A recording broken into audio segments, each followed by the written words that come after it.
Hello everyone. आज अपन revise करने वाले हैं सीए फाउंडेशन अकाउंट्स का rectification of chapter in detail. एक एक डिटेल में कॉन्सेप्ट पढ़ेंगे, डिटेल में क्वेश्चन सॉल्व करेंगे। सर कैसे क्वेश्चन सॉल्व करना, क्या इसके क्रॉस इंप्लीकेशंस है और कैसे रेक्टिफिकेशन ऑफ एरर्स वाले चैप्टर को आसान तरीके से करना है और एग्जाम में पक्का शॉर्ट स्कोर होना चाहिए। अगर 10 मार्क का रेक्टिफिकेशन का क्वेश्चन आता है तो 10 आउट ऑफ 10 मिलने चाहिए। वो स्ट्रैटेजी बताऊंगा तुमको, तो पूरी वीडियो एंड तक देखना। और अगेन अगर ये वीडियो अच्छी लगे तो एंड में जरूर अपने सारे दोस्तों को शेयर करना। ठीक है, तो सबसे पहले बात करते हैं rectification of error. Rectification of error मतलब क्या? तुम्हारे बुक्स ऑफ अकाउंट्स में अकाउंटिंग के दौरान अगर कोई भी तरीके की गलती हो जाती है, मिस्टेक हो जाती है, तो वो मिस्टेक को रेक्टिफाई कैसे करना है, सुधारना कैसे, वो अपन ये चैप्टर में सीखने वाले। अच्छा, सबसे पहले थ्योरी के बारे में थोड़ा फटाफट क्रक्स दे देता हूं तुमको कि what are the types of error. There are 4 types of error जो ये चैप्टर में एक्सप्लेन किए गए। सबसे पहले है एरर ऑफ प्रिंसिपल। मैंने तुमको क्लास में भी बताया था। एरर ऑफ प्रिंसिपल मतलब क्या? मेरे प्रिंसिपल ने कोई बात बोला और मैंने नहीं सुना, यानी वो कौन सा हो गया? Error of principal.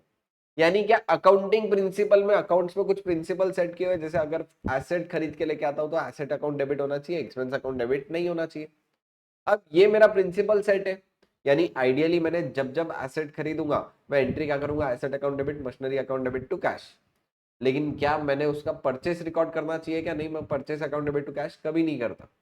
अब मेरे प्रिंसिपल ने बोला एसेट को डेबिट करो, लेकिन तुमने गलती से डेबिट कर दिया मशीनरी को, तुमने गलती से डेबिट कर दिया परचेस को, तो क्या गलत हो गया क्या? यस, यही हो गया error of principle. Error of principle मतलब क्या? अकाउंटिंग एंट्री इनकरेक्ट मैनर में हुई, प्रिंसिपल ने जैसा बोला वैसी एंट्री अपन ने पास नहीं की, तो ये हो गया मेरे लिए error of principle. Again sir, क्या error of principle trial balance को अफेक्ट करेगा क्या? Error of principle trial balance को अफेक्ट नहीं करता, क्योंकि ये टू साइडेड एरर है। यहाँ पे पूरी की पूरी रेक्टिफिकेशन एंट्री हमेशा बन जाएगी। सेकेंड टाइप का एरर है मेरा एरर ऑफ ओमिशन। ओमिशन मतलब क्या? भूल जाना, मैंने गलती से एंट्री पास नहीं किया। अब इसमें दो तरीके से ओमिशन पॉसिबल है, एक तो पार्शियल ओमिशन, दूसरा कंप्लीट ओमिशन। पार्शियल ओमिशन मतलब क्या? मैं कोई पर्टिकुलर एक एस्पेक्ट भूल गया, जैसे एंट्री का दो एस्पेक्ट रहते हैं, एक तो डेबिट वाला, दूसरा क्रेडिट वाला। मैं सिर्फ डेबिट वाला एस्पेक्ट भूल गया, मतलब कौन सा ओमिशन? Partial omission. लेकिन वही कंप्लीट ओमिशन मतलब क्या? मैं पूरी की पूरी एंट्री ही करना भूल गया, पूरी की पूरी एंट्री करना भूल गया, मतलब मेरे लिए कौन सा ओमिशन होगा? Complete omission. तो देखो, और एरर ऑफ ओमिशन में दो कैटेगरी, एक तो पार्शियल ओमिशन, दूसरा कंप्लीट ओमिशन। तीसरा क्या था? Error of commission. अच्छा, पार्शियल ओमिशन में ट्रायल बैलेंस टैली होगा क्या? नहीं, क्योंकि एक ही इफेक्ट है, सिंगल इफेक्ट अफेक्ट करेगा, या तो डेबिट वाला अफेक्ट होगा, क्रेडिट वाला, इसलिए ट्रायल बैलेंस अफेक्ट होगा। कंप्लीट ओमिशन में ट्रायल बैलेंस अफेक्ट होगा क्या? नहीं, नहीं अफेक्ट होगा, क्योंकि वहां पे ना तो डेबिट रिकॉर्ड हुआ ना तो क्रेडिट रिकॉर्ड हुआ। उसके बाद क्या है? Error of commission. Error of commission में चार चीजें थी, अगर तुमको याद हो: posting, casting, carry forward, duplication. Posting का मतलब था wrong amount, wrong account, wrong side में पोस्ट किया तो पोस्टिंग एरर बोलते हैं अपन। उसके बाद कास्टिंग में क्या हुआ? मैंने टोटल करेक्ट कास्ट नहीं किया, तो कास्टिंग वाला एरर हो जाएगा। कैरी फॉरवर्ड, इस साल से अगले साल बैलेंस कैरी करना था, टू बैलेंस ब्रॉट डाउन या बैलेंस ब्रॉट डाउन गलत किया, तो वो कौन सा हो गया? Carry forward. और डुप्लीकेशन मतलब क्या? एक एंट्री दो बार हो गई तो एरर ऑफ डुप्लीकेशन अपन बोलते थे। अच्छा, अगर ये तीनों गलती मिला के कोई एक गलती दूसरी गलती से कंपनसेट हो रही है, तो उसी को अपन क्या बोलते थे? Compensating error. सर, क्या टाइप्स ऑफ एरर का क्वेश्चन एग्जाम में आ सकता है क्या? डायरेक्ट क्वेश्चन नहीं आएगा, लेकिन अगेन टाइप ऑफ एरर तुमको ट्रू और फॉल्स में टेस्ट कर सकता है कि ट्रायल बैलेंस टैली होगा या नहीं, कौन से टाइप के एरर में टैली होगा, कौन से टाइप के एरर में टैली नहीं होगा। अदरवाइज टाइप ऑफ एरर का मेजरली कुछ रिलेवेंस नहीं रहेगा। ठीक है, वही देखो, पढ़ लिया अपन ने, एरर ऑफ प्रिंसिपल पढ़ लिया। अच्छा, error of omission. Error of omission में दो तरीके का ओमिशन पड़े, एक तो कंप्लीट ओमिशन, दूसरा पार्शियल ओमिशन। फिर उसके बाद कमीशन में अपन ने भी चार चीजें देखी अभी: posting, casting, carry forward, duplication. Posting में wrong account, wrong amount, wrong side. Casting में टोटलिंग या बैलेंसिंग गलत हुई। कैरी फॉरवर्ड में मैंने कैरी फॉरवर्ड गलत किया, to balance brought down by balance brought down की जगह या तो गलत साइड पे लिख दिया, गलत अमाउंट से बैलेंस लिख दिया। डुप्लीकेशन मतलब क्या? एक एंट्री दो बार पोस्ट किया, दो बार पास की, तो मेरा डुप्लीकेशन वाला एरर हुआ। और कंपनसेटिंग एरर मतलब क्या था? एक एरर दूसरे से कंपनसेट कर रहा है, तो वापिस से उसको अपन क्या बोलते हैं? Compensating error. अब सर, थोड़ा अपन आगे बढ़ते हैं। मैं तुमको रेक्टिफिकेशन ऑफ एरर इस तरीके से शॉर्टकट बेसिस पे पढ़ाऊंगा कि सिर्फ मेरे शॉर्टकट लगा और बस, आहा, रेक्टिफिकेशन खत्म, कोई टेंशन की ही बात नहीं है। ठीक है, अब ये शॉर्टकट समझने के पहले अकाउंटिंग प्रोसेस को अपन समझते हैं। देखो, rectification of error are divided between three stages, जिसे को अपन क्या बोलते हैं? एक तो है स्टेज वन, दूसरा है स्टेज 2 और तीसरा है तुम्हारा स्टेज 3। अब देखो सर क्या है ये स्टेज 1, स्टेज 2, स्टेज 3? अब देखो अकाउंट्स में अपन ने क्या किया, एक प्रोसेस को 3 हिस्सों में बांट दिया। अब देखो प्रोसेस क्या है, सबसे पहले अपन जर्नल लेजर ट्रायल बैलेंस बनाते थे। तो स्टेज 1 को अपन ने क्या क्लासिफाई किया कि ट्रायल बैलेंस बनने तक जितने भी एरर्स आइडेंटिफाई होंगे और रेक्टिफाई होंगे उसको अपन क्लासिफाई करेंगे स्टेज 1। यानी स्टेज 1 कब तक आएगा? Till preparation of trial balance. कब तक? देखो स्टेज 1 कब तक? स्टेज 1 मतलब क्या, मैं एरर्स आइडेंटिफाई और रेक्टिफाई कब तक कर रहा हूं? ट्रायल बैलेंस बनने तक। तो उसको मैं क्या क्लासिफाई करूंगा? स्टेज 1। स्टेज 2 मतलब क्या, एक बार ट्रायल बैलेंस बन गया उसके बाद, मतलब after preparation of trial balance but before final accounts. देखो ध्यान देना, बिफोर फाइनल अकाउंट्स मतलब क्या, मेरी फाइनेंशियल स्टेटमेंट बनने के पहले लेकिन ट्रायल बैलेंस बनने के बाद अगर कोई एरर आइडेंटिफाई और रेक्टिफाई होता तो मैं उसको क्लासिफाई करूंगा स्टेज 2 ऑफ एरर में। और at last stage 3 of error मतलब क्या, after final account in next year. एक बार फाइनल अकाउंट बन गया तो फिर एक बार फाइनल अकाउंट बन गया, फाइनलाइज हो गया, तो अब मैं एरर कब रेक्टिफाई करूंगा? सीधा अगले साल। अगर कोई इस साल का एरर अगले साल रेक्टिफाई कर रहा हो तो उसको अपन क्या बोलते हैं? स्टेज 3 एरर बोलेंगे। यानी 3 स्टेजेस। सर ऐसे 3 स्टेजेस क्यों बांटे? इसके पीछे का लॉजिक भी है, तीनों का एक एक लॉजिक देता हूं। सबसे पहले stage 1 till preparation of trial balance तक क्यों बांटा? सर क्या डिफरेंस है ये आइडेंटिफाई करो। ट्रायल बैलेंस बनने तक अगर कहीं पे भी गलती हुई, क्या मैं लेजर और जर्नल में जाके चेंजेस कर सकता हूँ क्या? यस, क्योंकि जर्नल और लेजर अब तक फाइनलाइज नहीं हुए, ट्रायल बैलेंस नहीं बना, मतलब लेजर में चेंजेस पॉसिबल है, जर्नल में चेंजेस पॉसिबल है।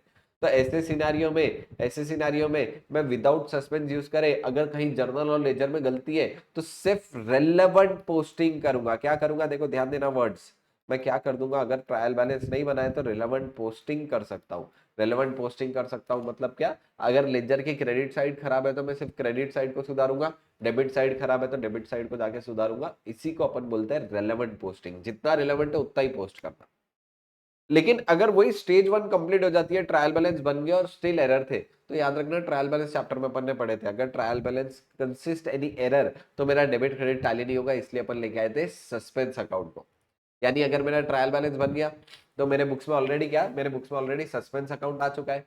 अब अगर मेरे बुक्स में सस्पेंस अकाउंट है तो मेरे को क्या सस्पेंस अकाउंट को भी हटाना पड़ेगा क्या? यस। अब ऐसे केस में मैं जब स्टेज 2 और स्टेज 3 लगा रहा हूं तो यहाँ पे क्या यूज करूंगा? सस्पेंस अकाउंट यूज करूंगा। यहाँ पे रेलेवेंट पोस्टिंग मेरी नहीं होगी। तो सर वापिस से स्टेज 2 स्टेज 3 में क्या फर्क हो गया? आप देखो ध्यान देना, स्टेज 2 में कोई दिक्कत इसलिए नहीं थी क्योंकि अब तक फाइनल अकाउंट नहीं बना, सस्पेंस यूज करके मैं एंट्री को रेक्टिफाई कर सकता हूँ। स्टेज 3 में गड़बड़ कहाँ थी? ध्यान देना, स्टेज 3 में पिछले साल के आइटम्स करंट ईयर के पीएनएल को अफेक्ट करेंगे। गलती पिछले साल की थी, रेक्टिफाई इस साल हो रही है। तो ऐसे केस में जब गलती पिछले साल की थी और इस साल रेक्टिफाई हो रही है तो क्या करंट ईयर के इनकम या करंट ईयर के एक्सपेंस उससे अफेक्ट होंगे क्या? यस। और अब देखो पिछले साल की गलती है, जैसे करंट ईयर के इनकम और एक्सपेंस अफेक्ट हुए, यानी करंट ईयर का प्रॉफिट अफेक्ट हुआ। और करंट ईयर का प्रॉफिट अपना अफेक्ट होना, ये अपन अफोर्ड कर सकते हैं क्या? नहीं, नहीं तो ताई वगैरह सब जन बुरा मान जाएंगे। तो ऐसे सिनारियो में स्टेज 3 में जब एरर रेक्टिफाई कर रहा हूं तब मैं करंट ईयर का इनकम और एक्सपेंस नहीं अफेक्ट होना चाहिए, इसलिए मैं स्टेज 3 में वापस एक स्पेशल वर्ड यूज करता हूं जिसको अपन बोलते हैं P&L एडजस्टमेंट अकाउंट। यानी स्टेज 3 में क्या कैसे यूज करना है आगे बताऊंगा, अभी खाली इतना समझ के लो कि स्टेज 3 में क्या यूनिक है। स्टेज 3 फाइनल अकाउंट बनने के बाद में, यानी नेक्स्ट ईयर जब एरर रेक्टिफाई करूंगा, एरर को अफेक्ट करूंगा, तो ऐसे केस में मेरे को क्या P&L एडजस्टमेंट अकाउंट का अफेक्ट देना पड़ेगा क्या? यस। यानी देखो सर तीनों स्टेजेस का डिफरेंस यहाँ पे अपने पास सामने आ गया। स्टेज 1 मतलब क्या, ट्रायल बैलेंस बनने तक। ट्रायल बैलेंस नहीं बना, अगर लेजर में गड़बड़ है मैं रिलेवेंट पोस्टिंग कर सकता, जर्नल में गड़बड़ है मैं वहां पे जाके चेंजेस कर सकता है, पूरी रेक्टिफिकेशन एंट्री बना सकता हूँ। स्टेज 2 मतलब क्या, मेरा ट्रायल बैलेंस बन गया, सस्पेंस आ गया। अब ऐसे केस में अगर कहीं पे भी एंट्री में कहीं मिसमैच है तो मैं सस्पेंस अकाउंट का यूज करना चाहिए। हो गया स्टेज 2 का क्रक्स। और स्टेज 3 का क्रक्स मतलब क्या, मेरे को क्या यूज करना है, जहां पे भी income expense purchase sale, purchase return, sales return, ये सब आइटम आएंगे, ये आइटम्स की जगह मैं P&L एडजस्टमेंट यूज करूंगा, क्योंकि ये मेरे करंट ईयर का प्रॉफिट अफेक्ट नहीं होना चाहिए, पिछले साल की गलती थी, इसलिए अलग से इसको P&L एडजस्टमेंट में डाल दूंगा। यानी ये 3 स्टेजेस अपने क्लासिफाई हुए। अब आते हैं अपने शॉर्टकट पे कि सर एरर को रेक्टिफाई कैसे करना है। अब देखो ध्यान देना, 4 स्टेप है, 4 स्टेप जम गए, पूरी दुनिया का केस खत्म। रेक्टिफिकेशन सबसे आसान है, बस सर ये 4 स्टेप अपने को आने चाहिए। अगर ये 4 स्टेप अपने आ रहे तो तुम्हारे को पूरा का पूरा रेक्टिफिकेशन ऑफ एरर्स चैप्टर आसान जाएगा, ये गारंटी मेरी।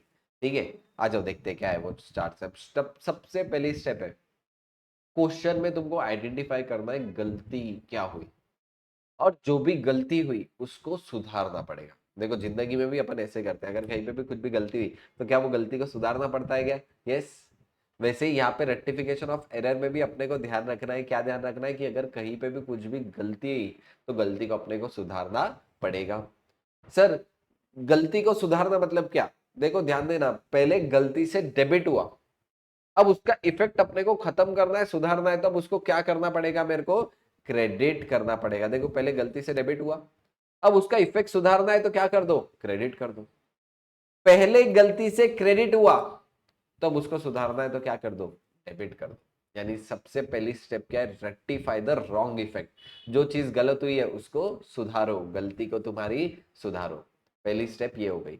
अच्छा सर, एरर ऑफ ओमिशन है, ओमिशन है मतलब भूल गया था, भूल जाना ये कोई मेरे लिए गलती है क्या?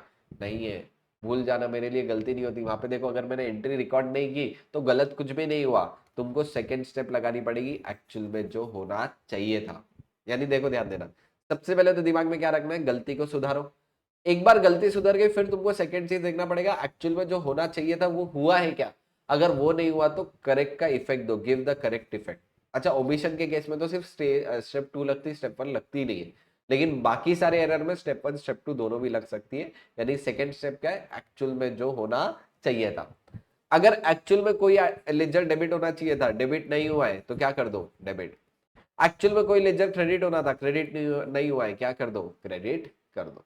यानी 2 स्टेप हो गए। देखो सबसे पहली स्टेप क्या हो गई?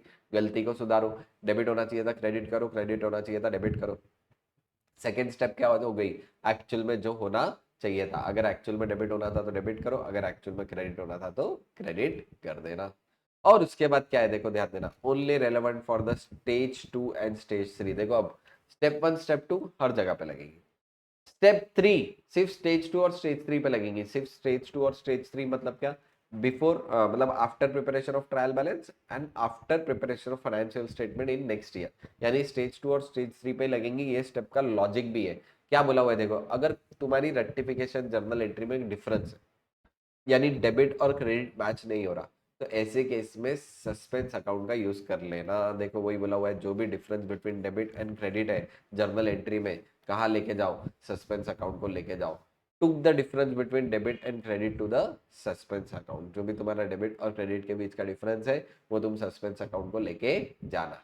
अच्छा सर क्या यहाँ पर रेलेवेंट पोस्टिंग होगी क्या? नहीं, यहाँ पे रेलेवेंट पोस्टिंग नहीं होगी। स्टेज 2 और स्टेज 3 में रेलेवेंट पोस्टिंग नहीं हो सकती, क्योंकि अगर डेबिट क्रेडिट मैच नहीं हो रहा तो अपन क्या यूज करते?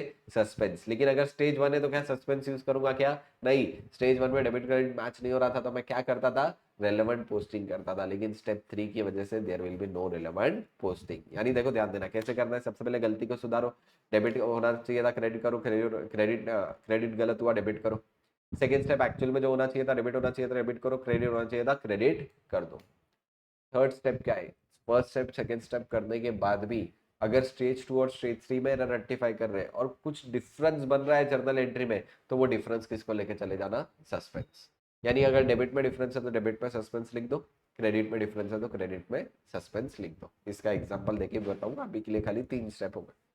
फोर्थ स्टेप क्या है? फोर्थ स्टेप सिर्फ सिर्फ लगेगी तुम्हारी स्टेज 3 में। स्टेज 3 मतलब क्या थी? इस साल के एरर अगले साल रेक्टिफाई कर रहा हूं, तो तुम्हारी कौन सी लग रही थी? स्टेज 3। सर स्टेज 3 में करना क्या है? देखो ध्यान देना, वेरी वेरी इंपॉर्टेंट। देखो in case of stage 3 P&L adjustment account in journal entry use करना है अपने को, instead of cost purchase sale, purchase return, sales return, income expense, इसकी जगह क्या यूज करूंगा? P&L adjustment account. इसके पीछे का लॉजिक भी बताया। Purchase sale, purchase return, sales return, income expense, ये सब अकाउंट मेरे पिछले साल की गलती की वजह से अफेक्ट हो रहे हैं। अगर पिछले साल की गलती की वजह से अफेक्ट हो रहे तो करंट ईयर का प्रॉफिट अफेक्ट होना चाहिए क्या? नहीं, इसलिए एक स्पेशल अकाउंट बनाऊंगा P&L एडजस्टमेंट अकाउंट, और ये सारी गलतियों को P&L एडजस्टमेंट अकाउंट में ही लेके जाऊंगा। ठीक है, तो ध्यान देना वापस से स्टेप 4 क्या है, in case of stage 3 use P&L adjustment account in journal entry instead of purchase sale, purchase return, sales return, income expense. अच्छा, जो भी P&L एडजस्टमेंट या सस्पेंस का बैलेंस रहा स्टेज 2 और स्टेज 3 में किसको ट्रांसफर कर देना, कैपिटल अकाउंट को ट्रांसफर कर देना। At the end capital account owner जो है उसको अपन दे देंगे कि भाई ये सस्पेंस का बैलेंस था, गलती नहीं पता लग रही रख लो, या P&L एडजस्टमेंट का जो भी बैलेंस था वो सस्पेंस कैपिटल अकाउंट को ट्रांसफर कर देना। यानी देखो कितने स्टेप हो गई सर, कैसे सॉल्व करना rectification of error, 4 step follow करना। सबसे पहली स्टेप क्या है, गलती को सुधारो, डेबिट नहीं होना था क्रेडिट कर दो, क्रेडिट हुआ डेबिट करो। सेकंड स्टेप एक्चुअल में जो होना चाहिए था, अगर एक्चुअल में डेबिट होना डेबिट करो, एक्चुअल में क्रेडिट होना क्रेडिट करो। थर्ड स्टेप खाली स्टेज 2 स्टेज 3 में लगेगी कि अगर जर्नल एंट्री में डेबिट क्रेडिट मैच नहीं हो रहा तो क्या यूज करेंगे, सस्पेंस। और एट लास्ट स्टेप 4 मतलब क्या थी कि जहां पे भी purchase sale, purchase return, sales return, income expense, ये 6 आइटम की जगह क्या यूज करूंगा, P&L एडजस्टमेंट यूज करूंगा। इसके पीछे का लॉजिक बताया, करंट ईयर का प्रॉफिट अफेक्ट नहीं होना चाहिए, इसलिए मैं अलग से P&L एडजस्टमेंट में लेके जाऊंगा। और एट लास्ट स्टेज 2 स्टेज 3 में जो भी तुम्हारा सस्पेंस का बैलेंस आया और P&L एडजस्टमेंट का बैलेंस आया वो एडिशनली कैपिटल को ट्रांसफर कर देना। अच्छा, अब ये तो हो गई स्टेप्स। अब यहां से अपन पढ़ने वाले कुछ स्पेशल केसेस शॉर्टकट। ठीक है, सबसे पहला special cases under casting and over casting. अब देखो ध्यान देना, what does mean bye under casting. 100 रुपए की चीज थी, मैंने 10 रुपए कंसिडर किया, कम कंसिडर किया। कम कंसिडर किया मतलब क्या हो गया, अंडर कास्टिंग। देखो ध्यान देना, अंडर कास्टिंग मतलब क्या, कोई भी पर्टिकुलर अमाउंट को तुम कम अमाउंट कंसिडर किए तो वो तुम्हारे लिए अंडर कास्टिंग हो गया। ओवर कास्टिंग मतलब क्या, 100 रुपए की चीज थी, 1000 रुपए कंसिडर किए, क्या हो गया, ओवर कास्टिंग, ज्यादा मान ली। अब देखो ध्यान देना, दोनों को एक एक एग्जांपल लेके भी बताऊंगा मैं। अंडर कास्टिंग को दूसरी भाषा में मैं क्या बोलता हूँ, शॉर्ट, मतलब कम से हुआ, कम अमाउंट से पोस्ट किया। अब ऐसे केस में ध्यान देना, 100 से होना चाहिए था, 10 से किया, 90 से नहीं हुआ है, तो 90 से नहीं हुआ तो 90 से एडिशनली और बढ़ाना पड़ेगा। अब देखो ध्यान देना, पहले डेबिट था, अभी भी क्या कर दो, पहले 10 से डेबिट हुआ, डेबिट होना चाहिए था 100 से, तो और एडिशनली डेबिट करो। या फिर वही केस में अगर पहले 100 से क्रेडिट होना चाहिए था लेकिन 10 से ही क्रेडिट हुआ, और 90 से क्रेडिट करो with the amount of short, मतलब 10 और 100 का 90 के डिफरेंस में डेबिट होना चाहिए था डेबिट करूंगा, क्रेडिट होना चाहिए था क्रेडिट करूंगा। यानी सर शॉर्टकट बता दो, जब जब अंडर कास्टिंग आएगा सेम इफेक्ट दे देना। अगर डेबिट होना चाहिए था तो डेबिट कर देना, क्रेडिट होना चाहिए था तो क्रेडिट कर देना, सिंपल। अंडर कास्टिंग, वापिस से अंडर कास्टिंग का क्वेश्चन आया, कहीं पे भी अंडर कास्टिंग दिख रहा है, सेल्स का लेजर है, सेल्स क्रेडिट होना चाहिए था, क्या करेंगे अंडर कास्टिंग के केस में, रेक्टिफिकेशन एंट्री में क्रेडिट करूंगा। परचेस अंडर कास्ट हुआ, परचेस क्या होता है, डेबिट, परचेस अंडर कास्ट हुआ, परचेस क्या होता है, डेबिट, तो सेम इफेक्ट दूंगा, डेबिट का डेबिट कर दूंगा। यानी पहले जितना हुआ उतना का उतना सेम अमाउंट से कंसीडर करो और तुम्हारा बन जाएगी रेक्टिफिकेशन एंट्री। देखो क्या बोला हुआ है, same effect in case of under casting. Under casting के केस में कैसा इफेक्ट दूंगा, सेम इफेक्ट दूंगा। देखो ध्यान दो, आ जाओ पहला first example, very first example, देखो क्या example, sale of ₹5,000 to mister Shyam. देखो किसको सेल किया था मैंने, श्याम को सेल किया, वॉज पोस्टेड एज 500। अब देखो 5,000 की सेल थी, पोस्ट कितने से हुई, 500 से। अब 5,000 की सेल 500 रुपए से पोस्ट हुई, क्या लगता है अंडर कास्टिंग है क्या, यस सर ये हो गया under casting in sales book. अच्छा यहाँ पे क्या बोला हुआ है, however Shyam account has been correctly posted, क्या श्याम अकाउंट में करेक्टली पोस्टिंग हुई होगी क्या, यस। अब देखो ऐसे सिनारियो में सबसे पहले देखना रॉन्ग एंट्री, रॉन्ग एंट्री क्या हुई, देखो ध्यान देना, सेल्स अकाउंट, अब श्याम को सेल क्या एंट्री क्या होगी, Shyam account debit to sales.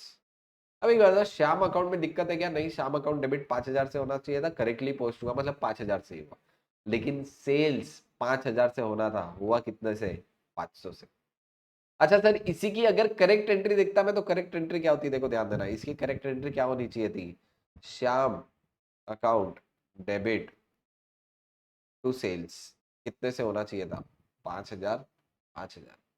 अब देखो यहाँ पे दिक्कत कहाँ पे है? ये दिक्कत है क्या, नहीं है, डेबिट भी 5,000 से होना था, 5,000 से डेबिट हुआ। दिक्कत यहाँ पे है, देखो सेल्स कितने से होना चाहिए था, 5,000 से, कितने से क्रेडिट हुआ है, 500। क्या अंडर कास्टिंग है क्या, यस अंडर कास्टिंग में क्या देते, सेम इफेक्ट। सेम इफेक्ट मतलब क्या, क्रेडिट होना चाहिए था क्रेडिट कर दूंगा, यानी प्लस कितना कर दूंगा, 4,500 से और क्रेडिट करना पड़ेगा। यानी सेल्स अकाउंट क्रेडिट करूंगा। अब देखो मैंने इसको है ना तीनों स्टेजेस से तुमको एक्सप्लेन किया है। सबसे पहले स्टेज वन में रिलेवेंट पोस्टिंग करूंगा। क्यों रिलेवेंट पोस्टिंग करूंगा? क्योंकि यहाँ पे डेबिट को कुछ भी नहीं है, सिर्फ क्रेडिट होना चाहिए था, क्रेडिट कर दूंगा। तो देखो रिलेवेंट पोस्टिंग कैसे करते हैं, रिलेवेंट पोस्टिंग में सिर्फ इतना ही दिमाग लगाना, अगर तुम्हारा अकाउंट डेबिट हो रहा है तो उसके लेजर के डेबिट साइड जाके लिखेंगे, तुम्हारा अकाउंट क्रेडिट हो रहा तो उसके लेजर के क्रेडिट साइड जाके लिखेंगे। जैसे यहाँ पे सेल्स क्या हो रहा, क्रेडिट, और एक्चुअल में सेल्स क्रेडिट होना चाहिए था। तो सेल्स की रिलेवेंट पोस्टिंग सेल्स अकाउंट में कौन से साइड जाके करूंगा, क्रेडिट साइड। अब अगर क्रेडिट साइड जाके कर रहा तो यहाँ पे क्या लिख दिया, देखो by under casting of sales.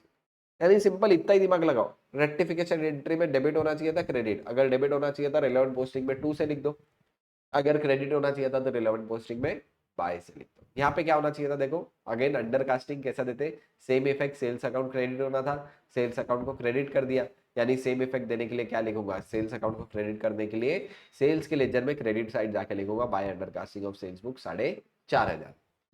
अगर वही यहाँ पे स्टेज 2 होता तो स्टेज 2 में देखो जर्नल एंट्री बनानी पड़ती मेरे पास और सस्पेंस यूज करता, 2 सेल्स हो गया 4,500, डेबिट को कुछ भी नहीं था, क्या आ गया, सस्पेंस आ गया, तो एंट्री आ गई suspense account debit to sales. अच्छा अगर वही स्टेज 3 होता तो स्टेज 3 में क्या फर्क पड़ता, सर सेल्स की जगह क्या यूज करना पड़ेगा, पीएनएल एडजस्टमेंट, मेरी जर्नल एंट्री हो जाती, देखो ध्यान देना, suspense account debit to PNL adjustment 4,500। यानी देखो ध्यान देना, अंडर कास्टिंग कैसा इफेक्ट देंगे, सेम इफेक्ट, सेल्स अकाउंट क्या होता क्रेडिट, तो अभी भी अंडर कास्टिंग है, क्या करूंगा, क्रेडिट करूंगा। अच्छा सर इसकी जगह परचेस अंडर कास्ट होता, परचेस क्या होता डेबिट, तो परचेस अकाउंट अंडर कास्ट हुआ, वापस से परचेस क्या करूंगा, डेबिट करूंगा। अंडर कास्टिंग के केस में अपन कैसा इफेक्ट देते, सेम इफेक्ट देंगे, यानी अगर डेबिट होना चाहिए था तो डेबिट करेंगे, क्रेडिट होना चाहिए था तो मैं अंडर कास्टिंग के केस में क्रेडिट कर दूंगा। बोले समझ में आ रहा है क्या, देखो ध्यान देना आराम आराम से, कोई दिक्कत नहीं है। ये एग्जाम्पल मैं तो बोलूंगा तुम नोटबुक पे लिख के लेना, तब अच्छे से और थोड़ा तुम्हारे भी दिमाग में क्लिक होगा। यानी अंडर कास्टिंग में अपन कैसा इफेक्ट देते, सेम इफेक्ट देते, डेबिट होना चाहिए था डेबिट ही करेंगे, क्रेडिट होना चाहिए था क्रेडिट ही करेंगे। अब देखो ध्यान देना, यहाँ पे एक क्रक्स है, इसको आईसीआई ने अलग अलग एंगल से तोड़ा है। अगर कोई भी क्वेश्चन में सेल्स बुक का रेफरेंस देता है, किसका, या कोई भी सब्सिडरी बुक का रेफरेंस देता, तो ध्यान देना सब्सिडरी बुक में अपन पढ़े थे, सब्सिडरी बुक की इंडिविजुअल पोस्टिंग उसके इंडिविजुअल लेजर में करता हूं। जैसे अगर सेल्स की बुक है तो सेल्स बुक की एक तो सेल्स की टोटल सेल्स के लेजर में पोस्ट होगी, और सेल्स की इंडिविजुअल पोस्टिंग उसके डेटर के लेजर में पोस्ट होगी। तो ऐसे सिनारियों में ध्यान रखना, अगर सेल्स बुक गलत, तो अगर सेल्स बुक का इंडिविजुअल ट्रांजैक्शन के बारे में बताया तो उसका डेटर का लेजर भी गलत। लेकिन यहां पे क्या हुआ, इन्होंने खुद से बोल दिया however Shyam account has been correctly posted. यानी यहाँ पे क्या हुआ, सेल्स बुक में एरर था इंडिविजुअल ट्रांजैक्शन में, लेकिन क्वेश्चन में ही बोल दिया श्याम अकाउंट करेक्ट था। तो अगर क्वेश्चन में बोल रहा है श्याम करेक्ट था तो गलत का दिमाग लगाना है क्या, नहीं।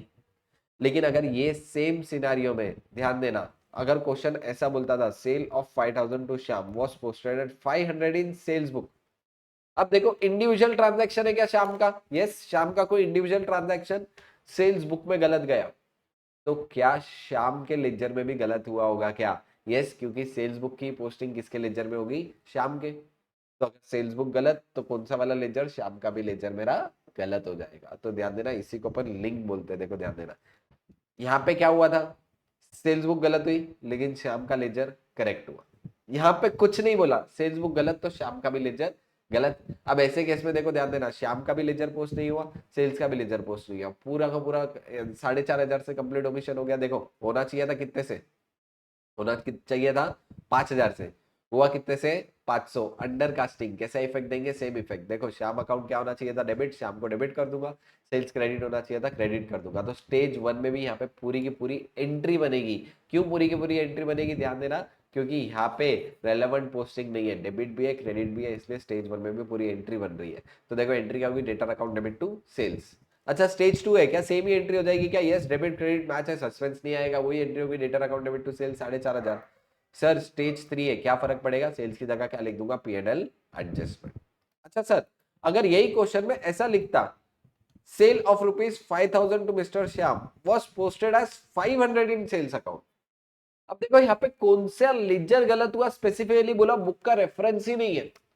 अगर बुक का रेफरेंस ही नहीं है तो सिर्फ कौन सा अकाउंट गलत हुआ, सेल्स का अकाउंट गलत हुआ। ऐसे सिनेरियो में वापस से सेल्स के अंडर कास्टिंग है, रिलेवेंट पोस्टिंग करूंगा, स्टेज 1 है, स्टेज 2 है तो सस्पेंस टू सेल्स, स्टेज 3 है तो suspense account debit to P&L adjustment. अच्छा, इसमें एक और सिनारियो बन सकता है, देखो ध्यान देना। अगर वही यहाँ पे ऐसा लिखता कि sale of ₹5,000 to mister Shyam, अब यहाँ पे इंडिविजुअल ट्रांजैक्शन के बारे में बताया, लेकिन अगर यहाँ पे बोलता total of sales book under casted by 4,500, तो अगर ऐसा बोलता क्वेश्चन में total of sales book under casted by 4,500, reference किसका दे रहा था? टोटल का। अगर टोटल गलत हुई तो टोटल का इंपैक्ट सब्सिडरी बुक में क्या इंडिविजुअल लेजर में पड़ता था क्या? नहीं। टोटल गलत मतलब सिर्फ सेल्स का लेजर गलत, वो सिनेरियो में यही करता, सेल्स बढ़ाता, सस्पेंस टू सेल्स, और लास्ट क्या करता, ध्यान देना, suspense account debit to P&L adjustment. यानी देखो ध्यान देना, सब्सिडरी बुक के रिगार्डिंग में बता रहा हूं, सब्सिडरी बुक का रेफरेंस दिया जैसे कि सेल्स बुक गलत। अब अगर इसमें तुमको देखना पड़ेगा इंडिविजुअल ट्रांजैक्शन के बारे में दिया है क्या, जैसे सेल्स टू श्याम, ये इंडिविजुअल ट्रांजैक्शन हो गया। Sales to Shyam was entered in sales book गलत अमाउंट से। अब देखो सेल्स बुक में गलत तो श्याम का लेजर भी गलत। क्वेश्चन में ऐसा मेंशन कर रहा कि sales to Shyam entered in sales book, अब इसमें आगे बोल दिया कि was entered correctly in the Shyam account, यानी क्वेश्चन में बोल दिया श्याम का अकाउंट करेक्ट है। अगर क्वेश्चन में बोल दिया श्याम का अकाउंट करेक्ट है, दिमाग लगाने की जरूरत नहीं, सिर्फ सेल्स का लेजर गलत। क्वेश्चन में बोला टोटल ऑफ सेल्स बुक गलत, यानी टोटल गलत हुई, श्याम का लेजर का लेना देना ही नहीं था, तो टोटल गलत है तो सिर्फ टोटल रेक्टिफाई करूंगा, सेल्स का लेजर रेक्टिफाई करूंगा। क्वेश्चन में सब्सिडरी बुक का रेफरेंस नहीं दिया, इंडिविजुअल लेजर का रेफरेंस सिर्फ अकाउंट के नाम है, तो जो अकाउंट के नाम बारे में गलत बोला, जितना गलत बोला उतना ही गलत मानना पड़ेगा। तो this was about undercasting. Undercasting के केस में क्या करना है, सेम इफेक्ट देना है, मतलब अगर पहले डेबिट होना चाहिए था अभी भी डेबिट करो, पहले क्रेडिट होना चाहिए था अभी भी क्रेडिट कर दो। और अगेन तुमको स्टेज से डिटरमाइन करना पड़ेगा, अगर 1 है तो रिलेवेंट पोस्टिंग हो रही हो तो रिलेवेंट पोस्टिंग। रिलेवेंट पोस्टिंग कैसे करते हैं, 2 बाय, अगर डेबिट हो रहा तो 2, क्रेडिट हो रहा तो बाय। स्टेज 2 में सस्पेंस का यूज करके डायरेक्टली एंट्री बनाओ, अगर एंट्री बन रही है तो पूरी एंट्री बनाओ। स्टेज 3 में अपने को क्या याद रखना था सिर्फ कि अपने को क्या purchase sale, purchase return, sales return, income, expenses की जगह क्या यूज करना है, P&L एडजस्टमेंट यूज करना है। तो यहाँ पे अपना अंडर कास्टिंग एंड हुआ। अंडर कास्टिंग की जगह अब स्टार्ट करते ओवर कास्टिंग। चलो आ जाओ। ओवर कास्टिंग के केस में क्या होगा, ध्यान देना, ज्यादा अमाउंट से कंसीडर हुआ। देखो ध्यान देना, सपोज मैंने सेल्स रिकॉर्ड करनी चाहिए थी 1000 से, रिकॉर्ड हो गई 10,000 से।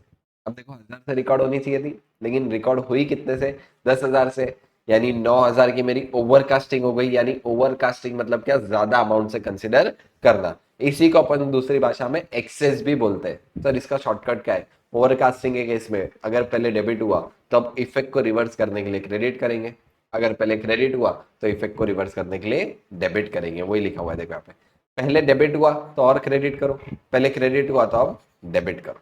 यानी कैसा इफेक्ट देते, opposite effect in case of overcasting.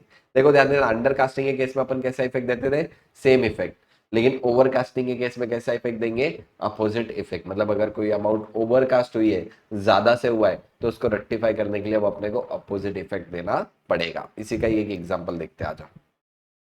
ये 3 एग्जाम्पल अपन ने डिस्कस कर लिए, इसके बाद अभी ओवरकास्टिंग का एग्जाम्पल देखते हैं। देखो ध्यान देना, sale of ₹5,000 to mister Shyam was posted as 50,000। अब देखो कितने से ओवरकास्ट हुआ, टोटल मेरा ओवरकास्ट हुआ है 45,000 रुपीज से मेरा ओवरकास्ट हुआ। अच्छा, कहां पे, सेल्स बुक गलत, इंडिविजुअल ट्रांजैक्शन सेल्स बुक गलत। अगर इंडिविजुअल अभी अभी बता, इंडिविजुअल ट्रांजैक्शन में सेल्स बुक गलत, अपने को देखना पड़ेगा श्याम के बारे में कुछ बोला क्या, यहाँ पे बोल दिया however Shyam account has been correctly posted, Shyam का अकाउंट करेक्ट है, यानी सिर्फ गलती किसकी होगी, सेल्स के लेजर में गलत हुआ होगा। अब देखो ध्यान देना, आइडियली ऐसे केस में करेक्ट एंट्री क्या होनी चाहिए थी, करेक्ट एंट्री मेरी होनी चाहिए थी Shyam account debit to sales, कितने से होना चाहिए था, 5,000, 5,000।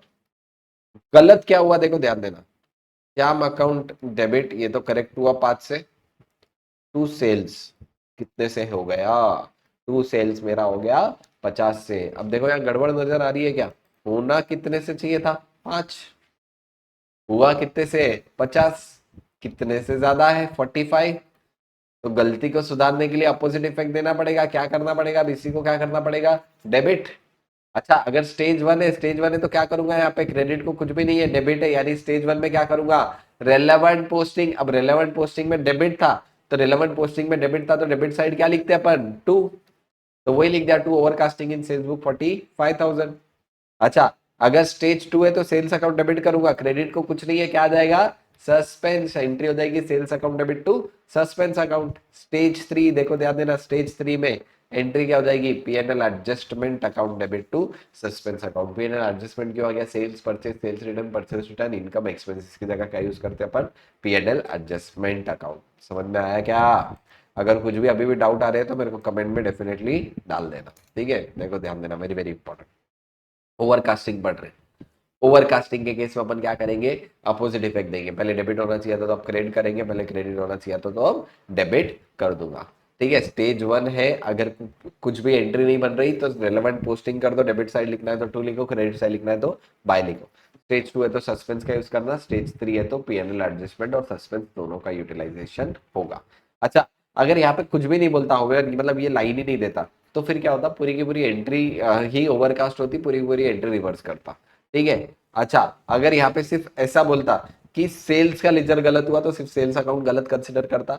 अगर टोटल में बोला सेल्स बुक की टोटल, तो सेल्स बुक की टोटल का श्याम अकाउंट पे रिलेवेंस नहीं होता। ये बातें ध्यान रखना, क्वेश्चन में घुमा फिरा के पूछ सकता है, ठीक है। तो अभी तक देखो दो स्पेशल केस हो गए, एक तो हो गया अंडर कास्टिंग, दूसरा हो गया ओवर कास्टिंग, तीसरा है अपना wrong side with correct amount. देखो ध्यान देना, कोई पर्टिकुलर आइटम डेबिट होना चाहिए था लेकिन मैंने गलती से उसको क्रेडिट साइड जाके लिख दिया, लेकिन अमाउंट करेक्ट है, 1000 से डेबिट होना था, 1000 से क्रेडिट हुआ।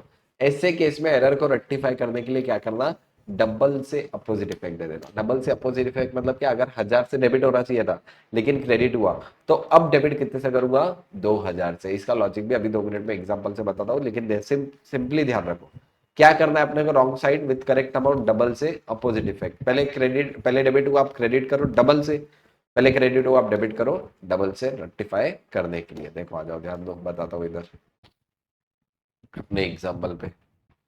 Wrong side plus correct amount, अब देखो purchase of ₹1500 from Shyam was posted to debit of his account. अब देखो परचेस किया श्याम से, एंट्री मेरी क्या होनी चाहिए, मेरी परचेस की एंट्री होनी चाहिए purchase account debit to Shyam account, लेकिन डेबिट ऑफ हिज अकाउंट मतलब श्याम अकाउंट क्या हो गया, डेबिट हो गया। होना क्या चाहिए था, क्रेडिट। अब देखो ध्यान देना, ऐसे केस में करेक्ट एंट्री मेरी क्या होनी चाहिए थी, मेरी करेक्ट एंट्री होना था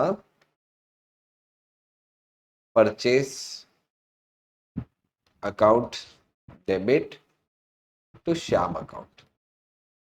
कितने से होना चाहिए था ये, 1500, 1500।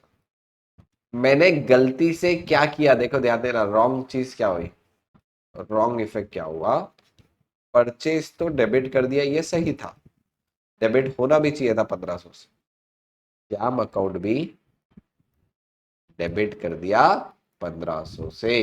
क्या श्याम अकाउंट 1500 से डेबिट होना चाहिए था क्या, नहीं। अच्छा तुम बोलोगे सर क्वेश्चन में ऐसा क्या बोला हुआ है कि परचेस डेबिट ही हुआ है। देखो ध्यान देना, क्वेश्चन में जितना गलत बोला अपन हमेशा उतना ही गलत मानेंगे। यहाँ पे क्वेश्चन में कितना गलत बोला कि भाई श्याम अकाउंट डेबिट हुआ, सिर्फ क्वेश्चन में श्याम की गलती बोली, श्याम की गलती ही मानेंगे, परचेस की एडिशनली खुद के मन से गलती मानने की जरूरत है क्या, नहीं है।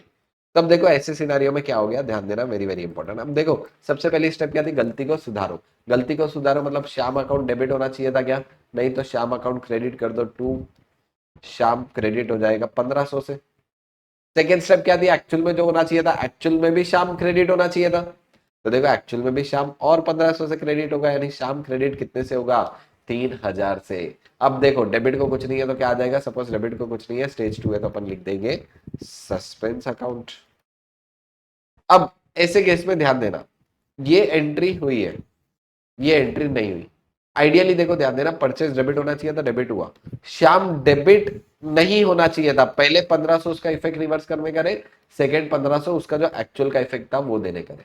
यानी ध्यान देना, ऐसे सिनारियो में जब भी रॉन्ग साइड करेक्ट अमाउंट है अपने को क्या करना पड़ेगा, डबल से अपोजिट इफेक्ट। डबल से अपोजिट इफेक्ट मतलब श्याम डेबिट नहीं होना चाहिए था, डबल से उसको क्या कर दो, क्रेडिट कर दो। सर डबल क्यों ले रहे, एक तो गलती को सुधारने के लिए, दूसरा जो एक्चुअल में होना चाहिए था उसके लिए। यानी अपन डबल इफेक्ट इसलिए ले रहे हैं क्योंकि दोनों साइड मेरे को दोनों एस्पेक्ट्स कंसिडर करने पड़ेंगे। देखो ध्यान देना, वही यहाँ पे अगर देखो स्टेज 1 है तो रिलेवेंट पोस्टिंग करूंगा, श्याम अकाउंट की कौन सी साइड जाके लिख दूंगा, क्रेडिट साइड। क्रेडिट साइड लिखते टाइम क्या यूज करूंगा, बाय। बाय रंग पोस्टिंग इन श्याम अकाउंट 3000। अगर स्टेज 2 है तो सस्पेंस टू श्याम। स्टेज 3 है तो क्या करूंगा, अब देखो यहाँ पे ना परचेस है ना सेल है, ना purchase return, sales return, income expense कुछ भी नहीं है ये एंट्री में, तो एज इट इज स्टेज 3 में भी एंट्री होगी क्या, यस, क्या एंट्री हो जाएगी, suspense account debit to Shyam account.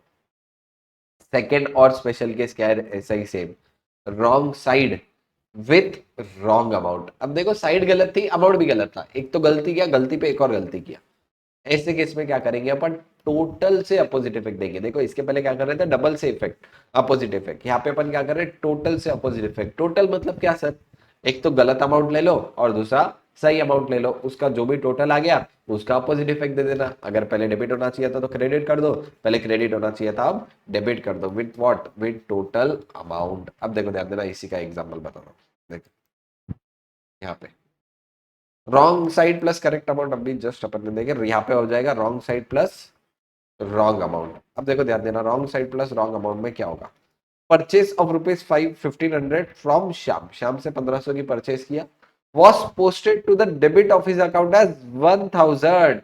अब देखो क्या रॉन्ग साइड है, डेबिट होना ही नहीं चाहिए था, डेबिट हो गया।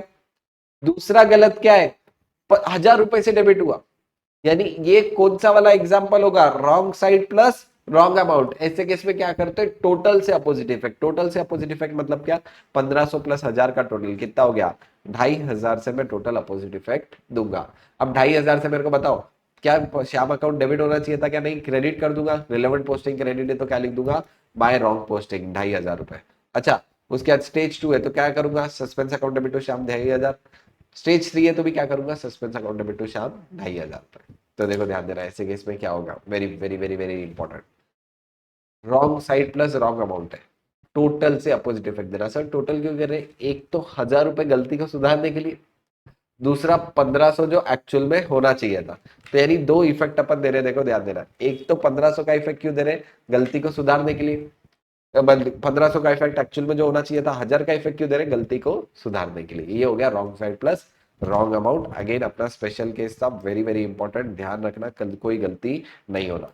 शॉर्टकट लगाएंगे, तुम्हारे आधे से ज्यादा सिनेरियो ऐसे ही सॉल्व हो जाते। देखो सबसे पहला क्या था, देखो 4 स्टेप याद रखना, गलती को सुधारो, एक्चुअल में जो होना चाहिए था, सस्पेंस, पीएनएल एडजस्टमेंट। उसके बाद अंडर कास्टिंग में सेम इफेक्ट, डेबिट तो डेबिट, क्रेडिट तो क्रेडिट।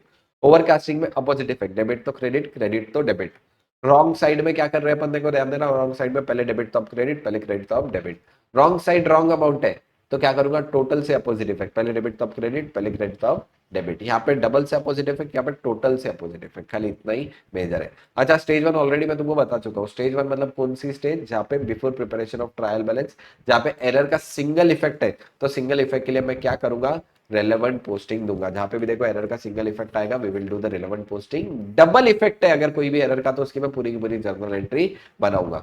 सर रेलेवेंट पोस्टिंग मतलब क्या, relevant posting means one sided effect देना है, यानी डायरेक्टली मैं जाके किस में चेंजेस कर रहा, लेजर में। और देखो ध्यान देना, स्टेज 1 में लेजर में चेंजेस करना पॉसिबल भी है। अच्छा, in ICI question we will write one side statement describing the error. अगर कहीं पे भी रिलेवेंट पोस्टिंग आती है तो रिलेवेंट पोस्टिंग लिखने के पहले उस एरर को डिस्क्राइब करना, फिर रिलेवेंट पोस्टिंग करना। आईसीआई के क्वेश्चन में ऐसा ही है, देखो डायरेक्टली अगर तुम जाके इलस्ट्रेशन नंबर 1 देखेंगे, उसी में ऐसा किया गया है। पहले वो लोग क्या करेंगे, एरर को एक्सप्लेन करेंगे और बाद में उसके रिलेवेंट पोस्टिंग करना। यानी रिलेवेंट पोस्टिंग कर देना है, डायरेक्ट जंप करना है क्या, नहीं। अच्छा, in reality upon relevant posting कैसे करते हैं, डायरेक्टली लेजर में जाके चेंजेस कर दूंगा। यानी देखो ध्यान देना, लेजर में डेबिट साइड जाके लिखना है तो क्या लिखते हैं 2, लेजर में क्रेडिट साइड जाके लिखना है तो क्या लिखते हैं बाय। यानी अगर तुम्हारे को एरर रेक्टिफाई करने के लिए क्रेडिट करना है तो बाय यूज करो, एरर रेक्टिफाई करने के लिए डेबिट करना है तो क्या यूज करो, 2 वर्ड यूज कर लेना। यहाँ पे तुम्हारे स्टेज 1 के रिलेटेड स्पेशल केसेस खत्म होते हैं। अब इसके बाद आगे नेक्स्ट स्पेशल केस पढ़ेंगे, बैड डेब्ट रिकवर्ड। सर तो फिर बैड डेब्ट रिकवर्ड में क्या होगा, ध्यान देना, बैड डेब्ट रिकवर्ड मतलब क्या, कोई क्वेश्चन में ऐसा लिखा हुआ था कि प्रीवियस कोई डेटर से पैसे आना बाकी थे, लेकिन मुझे लगा वो पैसे नहीं देगा, इसलिए मैंने उसको बैड डेब्ट मान लिया। अब मैंने उसको पहले ऑलरेडी बैड डेब्ट मान चुका हूं, और अगर उससे आज पैसे आ जाते, मतलब गंगाधर शक्तिमान निकला, मेरे को लगा ये डेटर पैसे नहीं देगा और मैं पहले ही उसके बैड डेब्ट मान के चुका था, लेकिन अगर इस साल में वो गंगाधर शक्तिमान निकला, पैसे आ गए, तो अगर इस साल पैसे आ गए तो करेक्ट एंट्री क्या होनी चाहिए, correct entry will be cash account debit to bad डेब्ट रिकवर्ड। सर टू बैड डेब्ट रिकवर्ड क्यों, क्योंकि अचानक पैसे आ गए, जिसको माना था पैसे ही नहीं देगा वो दे दिया, मतलब एक तरीके से मेरे लिए रेवेन्यू हो गया, increase in the revenue are credited. अच्छा, पहले जब बैड डेट किया तब एंट्री क्या होगा, bad debt account debit to debtor, यानी डेटर का बैलेंस तो मैं ऑलरेडी खत्म कर चुका हूँ।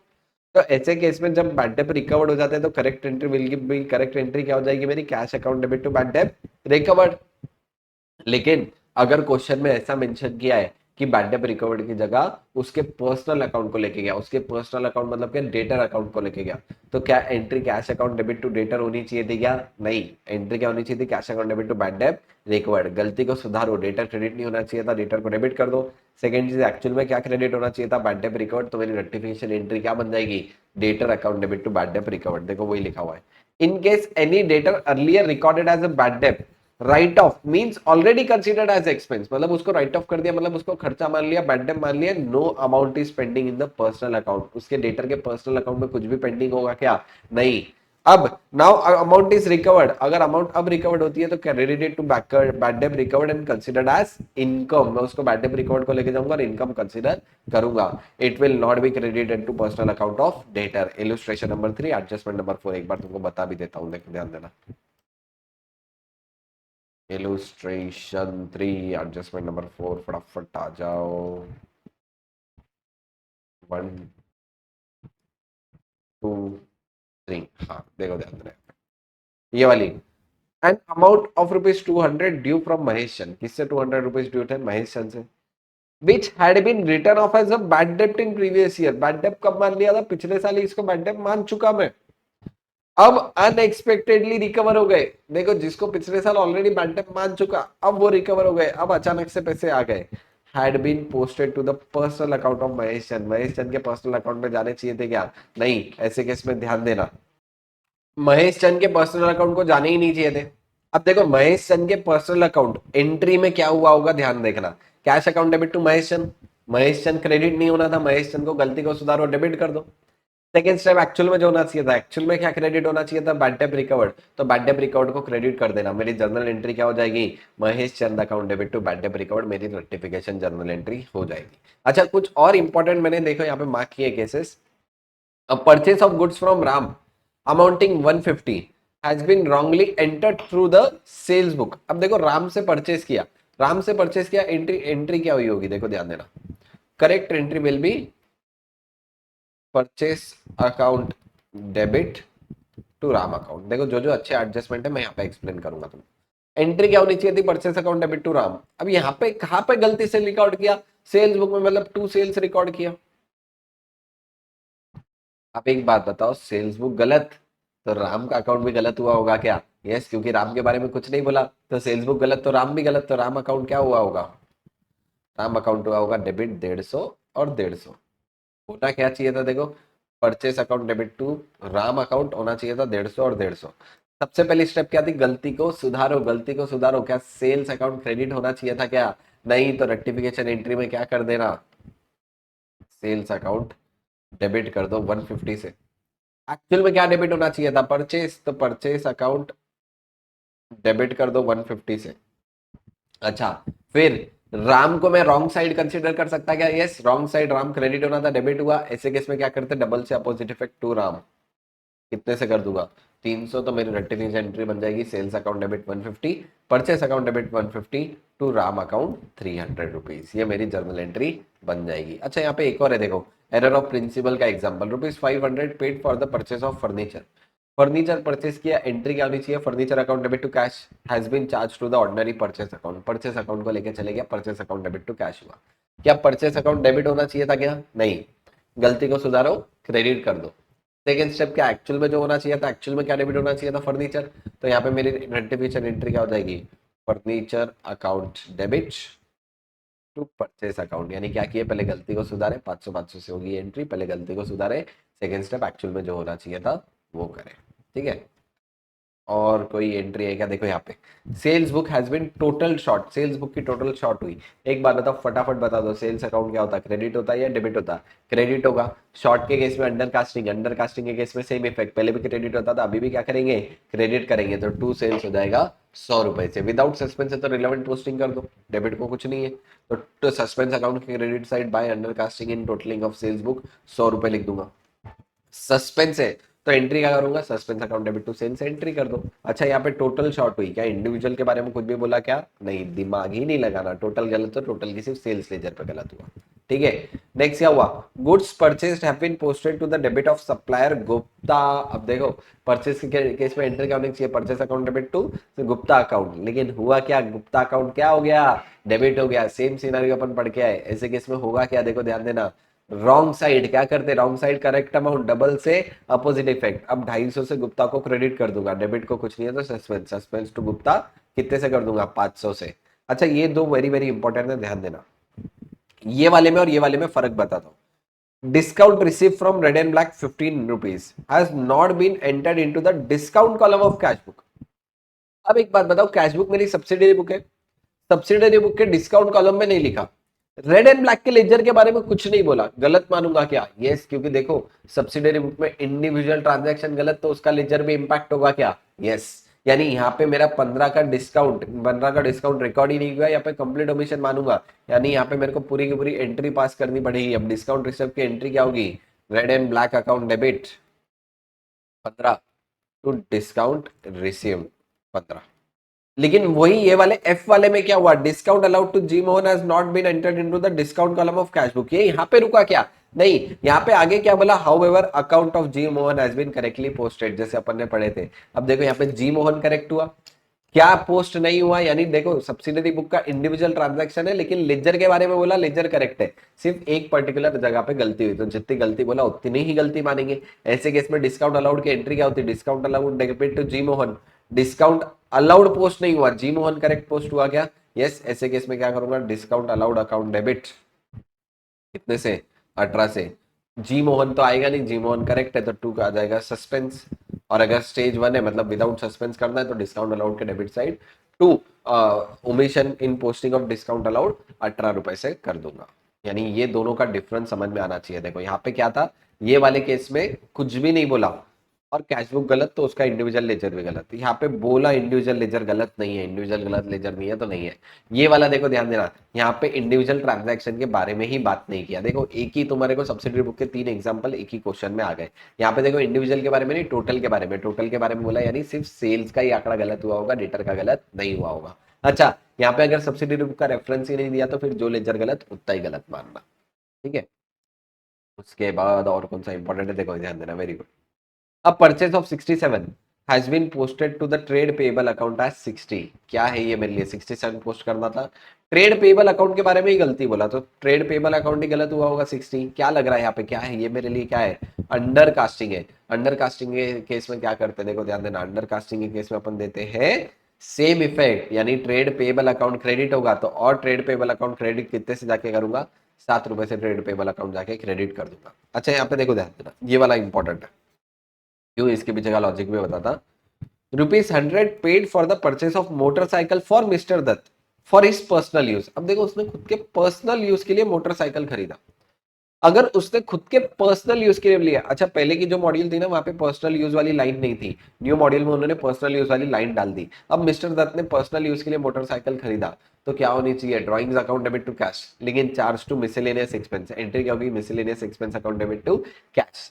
क्या मिसलेनियस एक्सपेंस डेबिट होना चाहिए था क्या, नहीं, गलती को सुधारने के लिए क्या करूंगा, क्रेडिट करूंगा, यानी टू मिसलेनियस एक्सपेंस बाजार। एक्चुअल में क्या डेबिट होना चाहिए था, ड्राइंग, तो एक्चुअल में डेबिट कर दूंगा ड्राइंग्स अकाउंट को, तो मेरी एंट्री क्या हो जाएगी, drawings account debit to miscellaneous expense. देखो इसका तीनों इफेक्ट देखना, बताता हूँ यहाँ पे तीनों इफेक्ट भी मेरे पास बने हुए थे, इलुस्ट्रेशन नंबर 5, हाँ यही वाला है। देखो करेक्ट एंट्री क्या होनी चाहिए थी, ड्राइंग्स टू कैश, हुआ क्या wrong entry, miscellaneous expense account debit to cash. सबसे पहले गलती को सुधारो, मिसलेनियस एक्सपेंस डेबिट नहीं होना चाहिए था, इसको क्रेडिट कर दो। सेकंड स्टेप, एक्चुअल में जो डेबिट होना चाहिए था, एक्चुअल में क्या डेबिट होना चाहिए था, ड्राइंग, तो एंट्री हो जाएगी drawings account debit to miscellaneous expense, मेरी रेक्टिफिकेशन एंट्री बन जाएगी। और देखते हैं, अच्छा इसमें एक और ये वाला इंपॉर्टेंट है, देखो ध्यान देना, a cheque of ₹200 receive from PC Joshi has been dishonoured was pass to the debit of allowance account. अब देखो ध्यान देना, जब भी चेक डिसऑनर होगा, जब चेक आया तब एंट्री अपन ने क्या की होगी, bank account debit to PC Joshi. अब जब चेक डिसऑनर हुआ तो चेक डिसऑनर के केस में करेक्ट एंट्री मेरी क्या होनी चाहिए थी, देखो ध्यान देना, चेक डिसऑनर के केस में मेरी करेक्ट एंट्री होनी चाहिए थी PC Joshi account debit to bank. लेकिन क्वेश्चन में क्या बोला, चार्ज टू अलाउंस अकाउंट, इन्होंने कर दिया allowance account debit to bank. Sir allowance का एक तरीके के खर्चे, दिमाग मत लगाओ, खर्चा है। अलाउंस अकाउंट डेबिट होना चाहिए था क्या? नहीं, गलती को सुधारो, क्रेडिट कर दो। एक्चुअल में क्या डेबिट होना चाहिए था? पीसी जोशी। एक्चुअल में पीसी जोशी को डेबिट कर देना, मेरी जर्नल एंट्री बन जाएगी PC Joshi account debit to allowance account. Next क्या है देखो, और कौन सी इंपॉर्टेंट एडजस्टमेंट है। हाँ, return from 120 from Mukesh posted debit to his account. अब return from Mukesh, return from Mukesh मतलब क्या, सेल्स रिटर्न या परचेस रिटर्न? फ्रॉम मुकेश यानी सेल्स रिटर्न है, सेल्स रिटर्न की एंट्री होगी sales return account debit to Mukesh, यानी मुकेश क्रेडिट होना था, मुकेश डेबिट हुआ। क्या करेंगे, wrong side, correct amount, double से अपोजिट इफेक्ट, डबल से 240 से मुकेश क्रेडिट कर दूंगा। अच्छा, ये वाला return of ₹90 to Shyam Sundar posted as 9 in his account, वापिस से क्या, ये अंडर कास्टिंग है, ₹81 से अंडर कास्टिंग। क्या इफेक्ट देते हैं अंडर कास्टिंग में? बोलो कौन सा इफेक्ट देते हैं, याद करो याद करो, कौन सा effect? Same effect, same effect के केस में ध्यान देना। अब रिटर्न टू श्याम सुंदर यानी परचेस रिटर्न है, एंट्री क्या होगी, Shyam Sundar account debit to purchase return. Shyam Sundar debit होना चाहिए था 90 से, हुआ है 9 से, यानी श्याम सुंदर अकाउंट डेबिट और कितने से करूंगा, 81 से। मेरी जर्नल एंट्री क्या हो जाएगी, Shyam Sundar account debit 81 to suspense 81। और कौन सा कुछ इंपॉर्टेंट है क्या एडजस्टमेंट की? अच्छा, अच्छा यहाँ पे ये वाला इंपॉर्टेंट है, इसके लिए लेकिन एक स्पेशल केस पहले पढ़ना पड़ेगा। अच्छा, स्पेशल केस पढ़ते हैं। अच्छा, सस्पेंस का यूज तो समझ गया। अब देखो, कुछ क्वेश्चन में सस्पेंस का बैलेंस गिवन रहेगा, कुछ क्वेश्चन में सस्पेंस का बैलेंस गिवन नहीं रहेगा। तो ये वाले सिनारियो पढ़ते हैं कहाँ पे सस्पेंस का बैलेंस गिवन है और कहाँ पे सस्पेंस का बैलेंस नहीं गिवन है। तो वेरी फर्स्ट थिंग, सबसे पहले तो स्टेज 1 में सस्पेंस अकाउंट आएगा ही नहीं। क्यों नहीं आएगा? क्योंकि वहां पे अपन सस्पेंस यूज नहीं करते, रिलेवेंट पोस्टिंग करेंगे। अगर डबल इफेक्ट है तो डबल पूरी की पूरी जर्नल एंट्री बनाएंगे। स्टेज 2 और स्टेज 3 के क्वेश्चंस में सस्पेंस आ सकता है। तो इसमें सबसे पहले तुमको ध्यान रखना पड़ेगा, क्या क्वेश्चन में सस्पेंस का ओपनिंग बैलेंस गिवन है क्या? अगर क्वेश्चन में सस्पेंस का ओपनिंग बैलेंस गिवन नहीं है तो तुम डायरेक्टली क्या करो, सस्पेंस का लेजर बना लो और उसमें सारे एंट्रीज पोस्ट कर देना। और अगर जो भी सस्पेंस अकाउंट में बैलेंस आ रहा तो उसको to difference in trial balance या by difference in trial balance करके ले लेना। और ये चीज एप्लीकेबल होगी सिर्फ स्टेज 2 के लिए। तो देखो ध्यान दो, सबसे पहले क्या, अगर क्वेश्चन में सस्पेंस का बैलेंस गिवन नहीं है, डायरेक्टली सस्पेंस का लेजर बनाओ, जो भी बैलेंसिंग फिगर आया उसको to difference in trial balance या by difference in trial balance करके ले लेना। लेकिन अगर क्वेश्चन में सस्पेंस का बैलेंस गिवन है तो तुमको पहले चेक करना पड़ेगा क्रेडिट बैलेंस था या डेबिट बैलेंस था। अगर क्रेडिट बैलेंस था तो क्रेडिट साइड ओपन करो, bye balance brought down. Debit balance था तो डेबिट साइड ओपन करो, टू बैलेंस ब्रॉट डाउन। सारे के सारे एंट्रीज पोस्ट कर देना। और उसके बाद अगर स्टेज 2 है तो जो भी तुम्हारा बैलेंस का रेट डाउन आ रहा है वो निकाल लो। और अगर स्टेज 3 है तो स्टेज 3 में अपन किसको ट्रांसफर कर देते, स्टेज 3 में अपन कैपिटल अकाउंट को ट्रांसफर कर देंगे और यहाँ पे सस्पेंस का क्लोज हो जाएगा। एक दो एग्जांपल भी लेके बताता हूँ। जैसे कि यहाँ पे क्वेश्चन में देखो, कुछ क्वेश्चन में सस्पेंस का बैलेंस, अब देखो ये वाले क्वेश्चन में सस्पेंस का बैलेंस नहीं था, तो ये वाले क्वेश्चन में क्या करूंगा, टू डिफरेंस या by difference in trial balance करके ले लूंगा। और कोई क्वेश्चन में सस्पेंस का बैलेंस गिवन है क्या? यहाँ पे देखो, the trial balance was out by 493 excess credit. Trial balance 493 से क्रेडिट साइड एक्सेस थी, यानी सस्पेंस का बैलेंस कौन से साइड आया होगा, डेबिट साइड। और अगर सस्पेंस का बैलेंस डेबिट साइड आया यानी सस्पेंस का डेबिट बैलेंस, सस्पेंस का डेबिट बैलेंस मतलब टू बैलेंस ब्रॉट डाउन करके ओपन करूंगा। यानी मेरे को क्वेश्चन बाय क्वेश्चन में देखना पड़ेगा क्वेश्चन में सस्पेंस का बैलेंस गिवन है या सस्पेंस का बैलेंस गिवन नहीं है। नेक्स्ट थिंग विल बी, अगर कोई क्वेश्चन में बोलता है to show affect on trial balance, sir trial balance का अफेक्ट कैसे बताना है? सिंपल चीज बताता, ट्रायल बैलेंस का अफेक्ट मतलब क्या है, तो डेबिट या क्रेडिट कम है। इसको अपन कैसे फाइंड आउट कर सकते हैं, तुम्हारी रेक्टिफिकेशन एंट्री में जो भी कोई पर्टिकुलर अकाउंट जो रेक्टिफाई हो रहा, अगर वो डेबिट हो रहा है तो तुम्हारा ट्रायल बैलेंस का डेबिट साइड अफेक्ट हुआ था।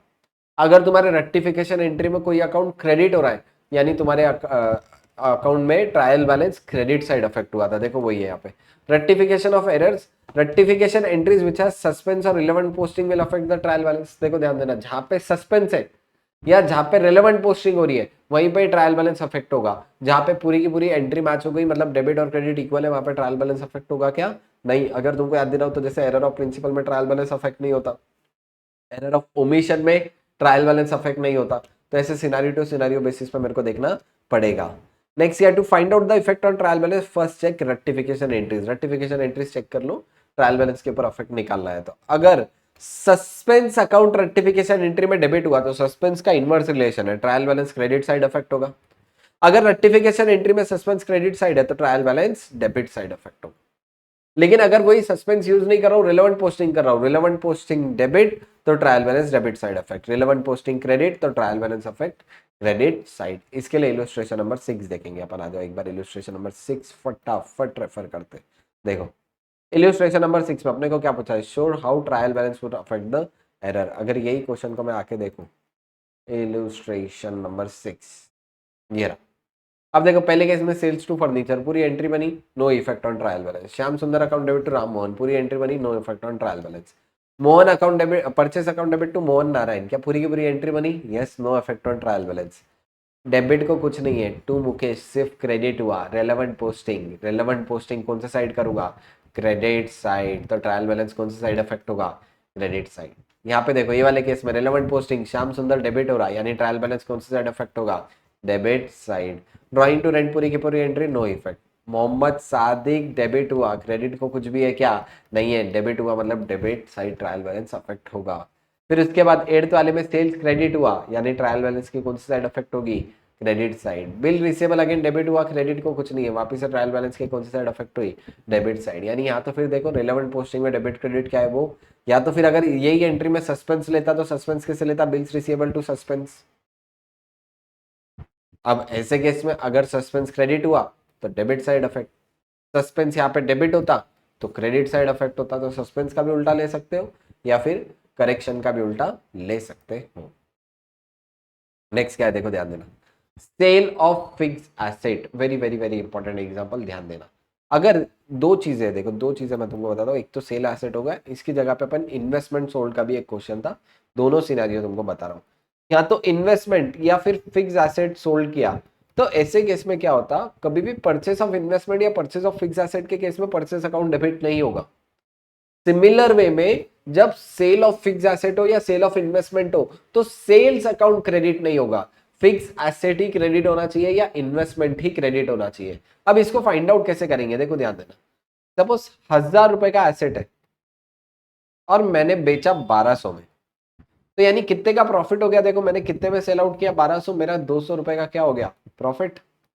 अब ऐसे सिनारियो में मेरे बुक्स में एसेट तो 1000 है, यानी आइडियली मैं मैक्सिमम एसेट कितना क्रेडिट कर सकता, जितनी उसकी बुक वैल्यू है।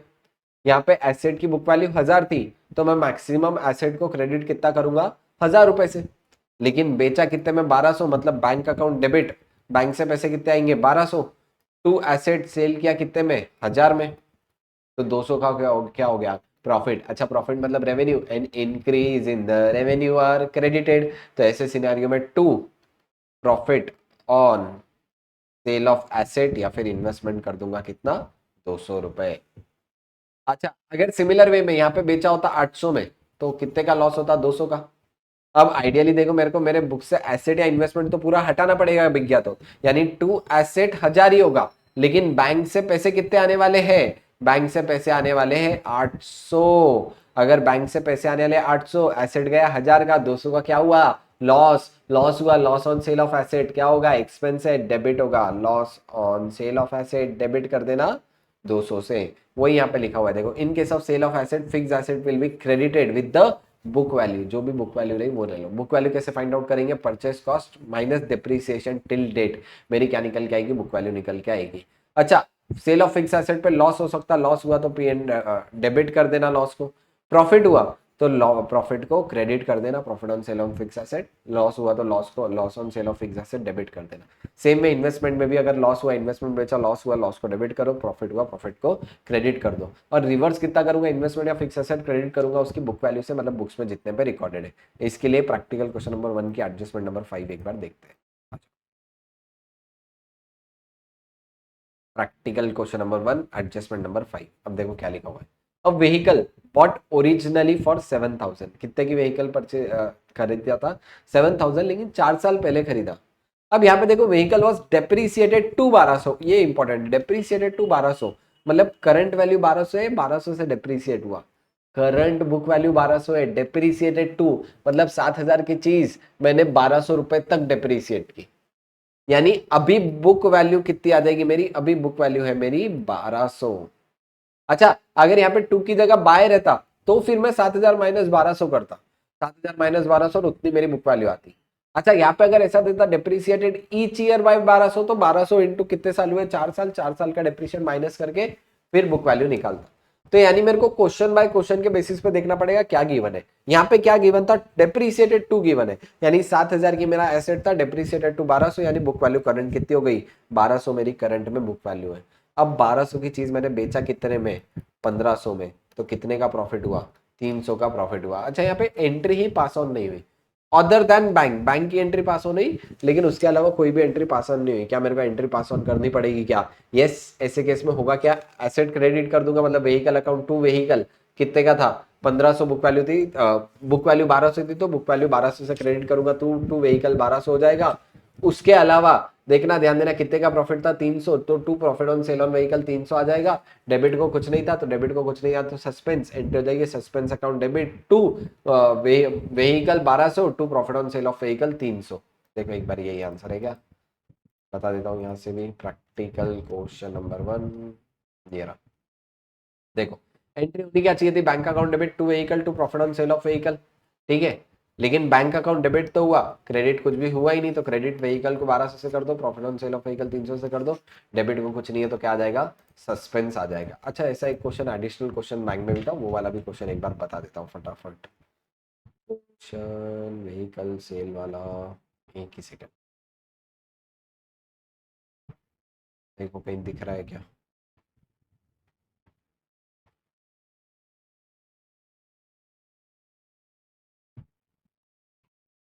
देखो ये रहा ये क्वेश्चन, ये वाला क्वेश्चन था, investment were sold for 75,000 at a profit of 15,000 pass through sales account. अब देखो ध्यान देना यहाँ पे क्या हुआ, कितने के इन्वेस्टमेंट थे, इन्वेस्टमेंट वर सोल्ड फॉर 75,000, यानी यहाँ पे मेरी सेल वैल्यू कितनी है, 75,000 है सेल वैल्यू।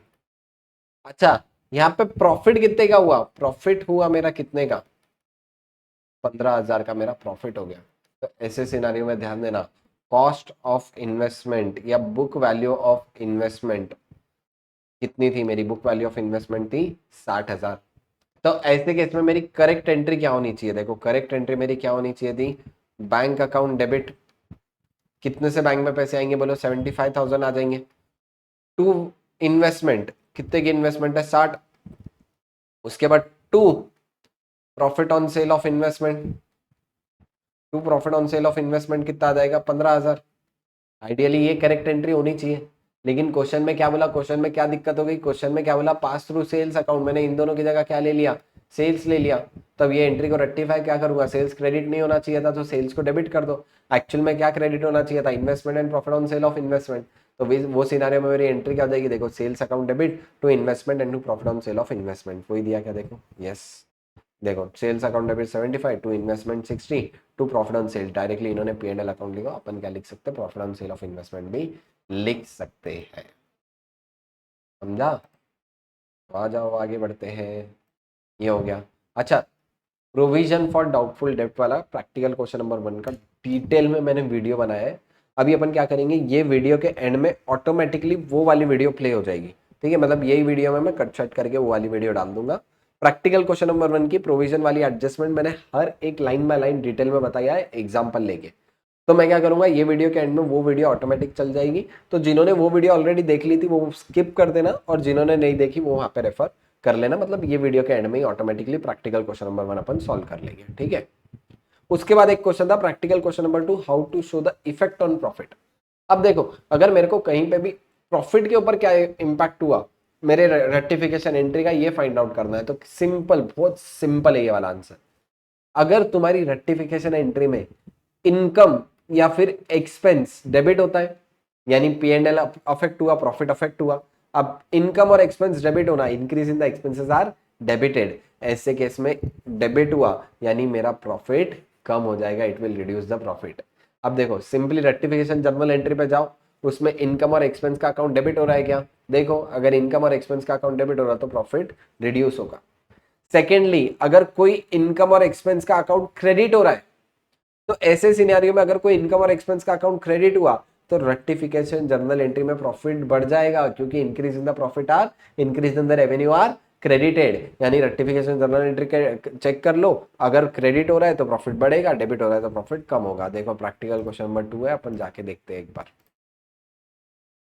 ये रहा प्रैक्टिकल क्वेश्चन नंबर 2। अपने को क्या बताना है, show how they will affect the profit. अब ऐसे केस में डायरेक्टली आ जाते हैं इसके आंसर पे। देखो ध्यान देना, practical question number 2, suspense account debit to expense. Suspense का इंपैक्ट नहीं है, एक्सपेंस का है कि आईएस क्रेडिट हुआ, प्रॉफिट बढ़ेगा। देखो suspense account debit to sales, sales credit हुआ, प्रॉफिट बढ़ेगा। Supplier account debit to suspense, no impact on profit, supplier ना इनकम एक्सपेंस है, सस्पेंस भी इनकम एक्सपेंस नहीं है। सेल्स रिटर्न अकाउंट डेबिट हुआ, प्रॉफिट कम होगा, माइनस हो जाएगा profit. Supplier account debit to purchase, purchase credit हुआ, प्रॉफिट बढ़ जाएगा। Trade receivable to suspense, no effect, trade receivable ना एक्सपेंस है, सस्पेंस एक्सपेंस नहीं है। यहाँ पे अपना हो गया, बस इतना ही था, यानी जहाँ पे नो इफेक्ट है वहां पे नो इफेक्ट बता देना, जहाँ पे इफेक्ट है वहां पे इफेक्ट बता देना, ठीक है। उसके बाद नेक्स्ट स्पेशल केस देखो क्या है, एसेट नॉट रिकॉर्डेड। देखो मेरे बुक्स में एसेट रिकॉर्ड होना चाहिए था, लेकिन मेरे बुक्स में गलती से मैं एसेट रिकॉर्ड ही करना भूल गया, और अब 1 साल बाद 2 साल बाद मेरे को याद आया यार एसेट रिकॉर्ड होना चाहिए था, रिकॉर्ड नहीं हुआ है। अब देखो इसका इम्प्लीकेशन क्या होगा, अगर पहले एसेट रिकॉर्ड हुआ होता तो उसके ऊपर का मैंने डेप्रीसिएशन का भी इफेक्ट दिया हुआ रहता। अगर पहले एसेट रिकॉर्ड नहीं हुआ यानी पहले डेप्रीसिएशन भी रिकॉर्ड नहीं हुआ, और अगर पहले डेप्रीसिएशन भी रिकॉर्ड नहीं हुआ और आज 1 साल बाद अगर मैं एसेट रिकॉर्ड कर रहा हूं तो मेरे को उसका डेप्रीसिएशन का भी इफेक्ट देना पड़ेगा क्या? यस। देखो इसमें 2 क्वेश्चन है, एक तो इलस्ट्रेशन नंबर 8 और एक प्रैक्टिकल क्वेश्चन में भी शायद से पूछा हुआ है, तो दोनों भी मैं तुमको लेके बताऊंगा डायरेक्टली, ठीक है। देखो ध्यान देना क्या करना है, सबसे पहली चीज तो क्या अपने को एसेट रिकॉर्ड करेंगे क्या? यस। इसमें आईसीआई ने 2 तरीके से आंसर दिए, एक कंबाइंड जर्नल एंट्री भी दी और एक इंडिविजुअल जर्नल एंट्री भी दी। सर अपने को क्या फॉलो करना है, जो तुमको इजी जाता वो फॉलो कर सकते हो, मैं तुमको एग्जांपल बताता हूं। देखो ध्यान देना, एक मशीन थी, वो मशीन थी सपोज 10,000 की, और डेप्रीसिएशन रेट है 10%, तो आइडियली ये मशीन के ऊपर 10% डेप्रीसिएट भी लगता। लेकिन मैंने गलती से क्या किया, ध्यान देना, मैंने गलती से मशीनरी अकाउंट की जगह एक्सपेंस में डाल दिया, परचेस में डाल दिया। मैंने कर दिया purchase account debit to cash. कितना? 10,000, 10,000। ये एंट्री मैंने कर दी, रॉन्ग एंट्री। करेक्ट एंट्री क्या होनी चाहिए थी? करेक्ट एंट्री मेरी होनी चाहिए थी machinery account debit to cash होना चाहिए था। 10,000, 10,000। अच्छा एक और चीज ध्यान रखना, अगर मेरी ये एंट्री होती तो ये अगर एंट्री होती machinery account debit to cash, तो मैं एक और एंट्री पास करता किस चीज की? डेप्रीसिएशन की। तो डेप्रीसिएशन की एंट्री क्या होती? देखो ध्यान देना, depreciation account debit to machinery. देखो कितने का डेप्रीशिएशन करता? 10,000 का 10% डेप्रीशिएट करता, 10,000 का 10% कितना आ जाएगा? 1,000 का डेप्रीशिएशन होता, 1,000 का डेप्रीसिएशन होता। तो आइडियली ये रॉन्ग एंट्री हो गई, ये करेक्ट एंट्री हो गई। अब मैं इसको नेक्स्ट ईयर में रेक्टिफाई कर रहा हूं, तो अब इसके देखो 2 सिनारियो हो सकते हैं। सबसे पहले तो मशीनरी 10,000 की रिकॉर्ड करना था, मशीनरी 10,000 की रिकॉर्ड कर लो, रिकॉर्ड नहीं हुआ। परचेस डेबिट होना चाहिए था क्या? नहीं, परचेस को क्रेडिट कर दो। आइडियली एंट्री क्या हो जाएगी? मशीनरी एंट्री हो जाएगी, अच्छा इसको अलग कलर से लिखते हैं, machinery account debit to purchase 10,000, 10,000। ये मेरी रेक्टिफिकेशन एंट्री होनी चाहिए थी। क्या एंट्री होनी चाहिए थी? Machinery account debit to purchase 10,000, 10,000। लेकिन अगेन ये स्टेज 3 है, तो मैं परचेस की जगह क्या लिखूंगा? P&L adjustment. यानी आइडियली मेरी एंट्री क्या हो जाएगी? Machinery account debit to P&L adjustment. But अगर मैं मशीनरी रिकॉर्ड करता तो मैं डेप्रीसिएशन का भी इफेक्ट देता। तो डेप्रीशिएशन का इफेक्ट कैसे देता? Depreciation account debit to machinery कर देता, 1,000 से 1,000 से। बट स्टेज 3 था, परचेस सेल, परचेस सेल, उसके बाद income expense, purchase return, sales return, इनकी जगह पे क्या आ जाएगा? P&L adjustment account. अब देखो ये सिनारियो में इन्होंने क्या किया, या तो मैं 2 एंट्री पास करूं, एक तो ये वाली एंट्री, दूसरी ये, रेक्टिफिकेशन के लिए 2 अलग अलग एंट्री पास करो, या ये दोनों एंट्री को मैं कंबाइन एंट्री कॉमन एंट्री भी सेट ऑफ करके लिख सकता हूं। अगर कॉमन एंट्री सेट ऑफ करके लिखो तो कॉमन एंट्री कैसे होगी, देखो ध्यान देना। पीएनएल एडजस्टमेंट यहाँ पे डेबिट क्रेडिट हो रहा, पीएनएल एडजस्टमेंट डेबिट हो रहा, दोनों को नेट ऑफ करके टू पीएनएल एडजस्टमेंट कितने से करूंगा 9,000। यहाँ पे देखो मशीनरी अकाउंट डेबिट हुई, मशीनरी अकाउंट क्रेडिट हुआ 1,000 से, तो आइडियली मशीन अकाउंट डेबिट कर दो 9,000 से, तो मैं ये नेट ऑफ एंट्री भी पास कर सकता। Machine account debit to PNL adjustment 9,000 9,000। देखो मेरे पास दोनों भी ऑप्शन है। एक क्वेश्चन में आईसीआई ने ऐसे दो एंट्री पास की, एक क्वेश्चन में आईसीआई ने ऐसी सिंगल एंट्री पास की। सर लॉजिक बता दो, मैं लॉजिक बताऊंगा अभी 2 मिनट में कब कौन सी एंट्री करना है, लेकिन सिंपली इतना याद रखो, मशीन बुक्स में कौन से अमाउंट पे रिकॉर्ड होगी, नेट ऑफ अमाउंट पे, यानी मेरे को पिछले साल का डिप्रीशिएशन का भी इफेक्ट देना पड़ेगा। मैं पिछले साल का डिप्रीशिएशन का इफेक्ट नहीं भूल सकता, तो एक तो पिछले साल का डिप्रीशिएशन का इफेक्ट भी दे दो, और इसके बाद मशीन जो एक्चुअली रेक्टिफिकेशन करना था, मशीन रिकॉर्ड करना था, मशीन रिकॉर्ड कर लो। ये एग्जांपल दिया, इसको अपन क्वेश्चन से भी देखते हैं एक बार। देखो यहाँ पे क्या लिखा हुआ है, if asset was not recorded in your previous year it will now recorded at the amount after deducting depreciation, यानी मैं करंट क्वेश्चन में डेप्रिसिएशन को नेट ऑफ करके रखूँ करूंगा क्या, यस। अच्छा, if any item of PNL adjustment is mistakenly recorded then depreciation with the compensated with it, जैसे अभी के क्वेश्चन में अगर पीएनएल एडजस्टमेंट जैसे परचेज डेबिट हो गया और मेरा डिप्रीशिएशन, तो डिप्रीशिएशन परचेज को नेट ऑफ करके भी अब की बार पीएनएल एडजस्टमेंट रिवर्स कर सकता हूँ क्या, यस। देखो आ जाओ इलस्ट्रेशन नंबर 8 एक बार देखते हैं। इलस्ट्रेशन नंबर 8 देखो यहाँ पे क्या हुआ, a scooter was purchased was debited to conveyance account, conveyance मतलब मैंने ट्रैवलिंग के खर्चों में डाल दिया, स्कूटर परचेज के एसेट होना चाहिए था। तो ऐसे केस में मेरी करेक्ट एंट्री क्या होती, करेक्ट एंट्री होती scooter account debit to cash.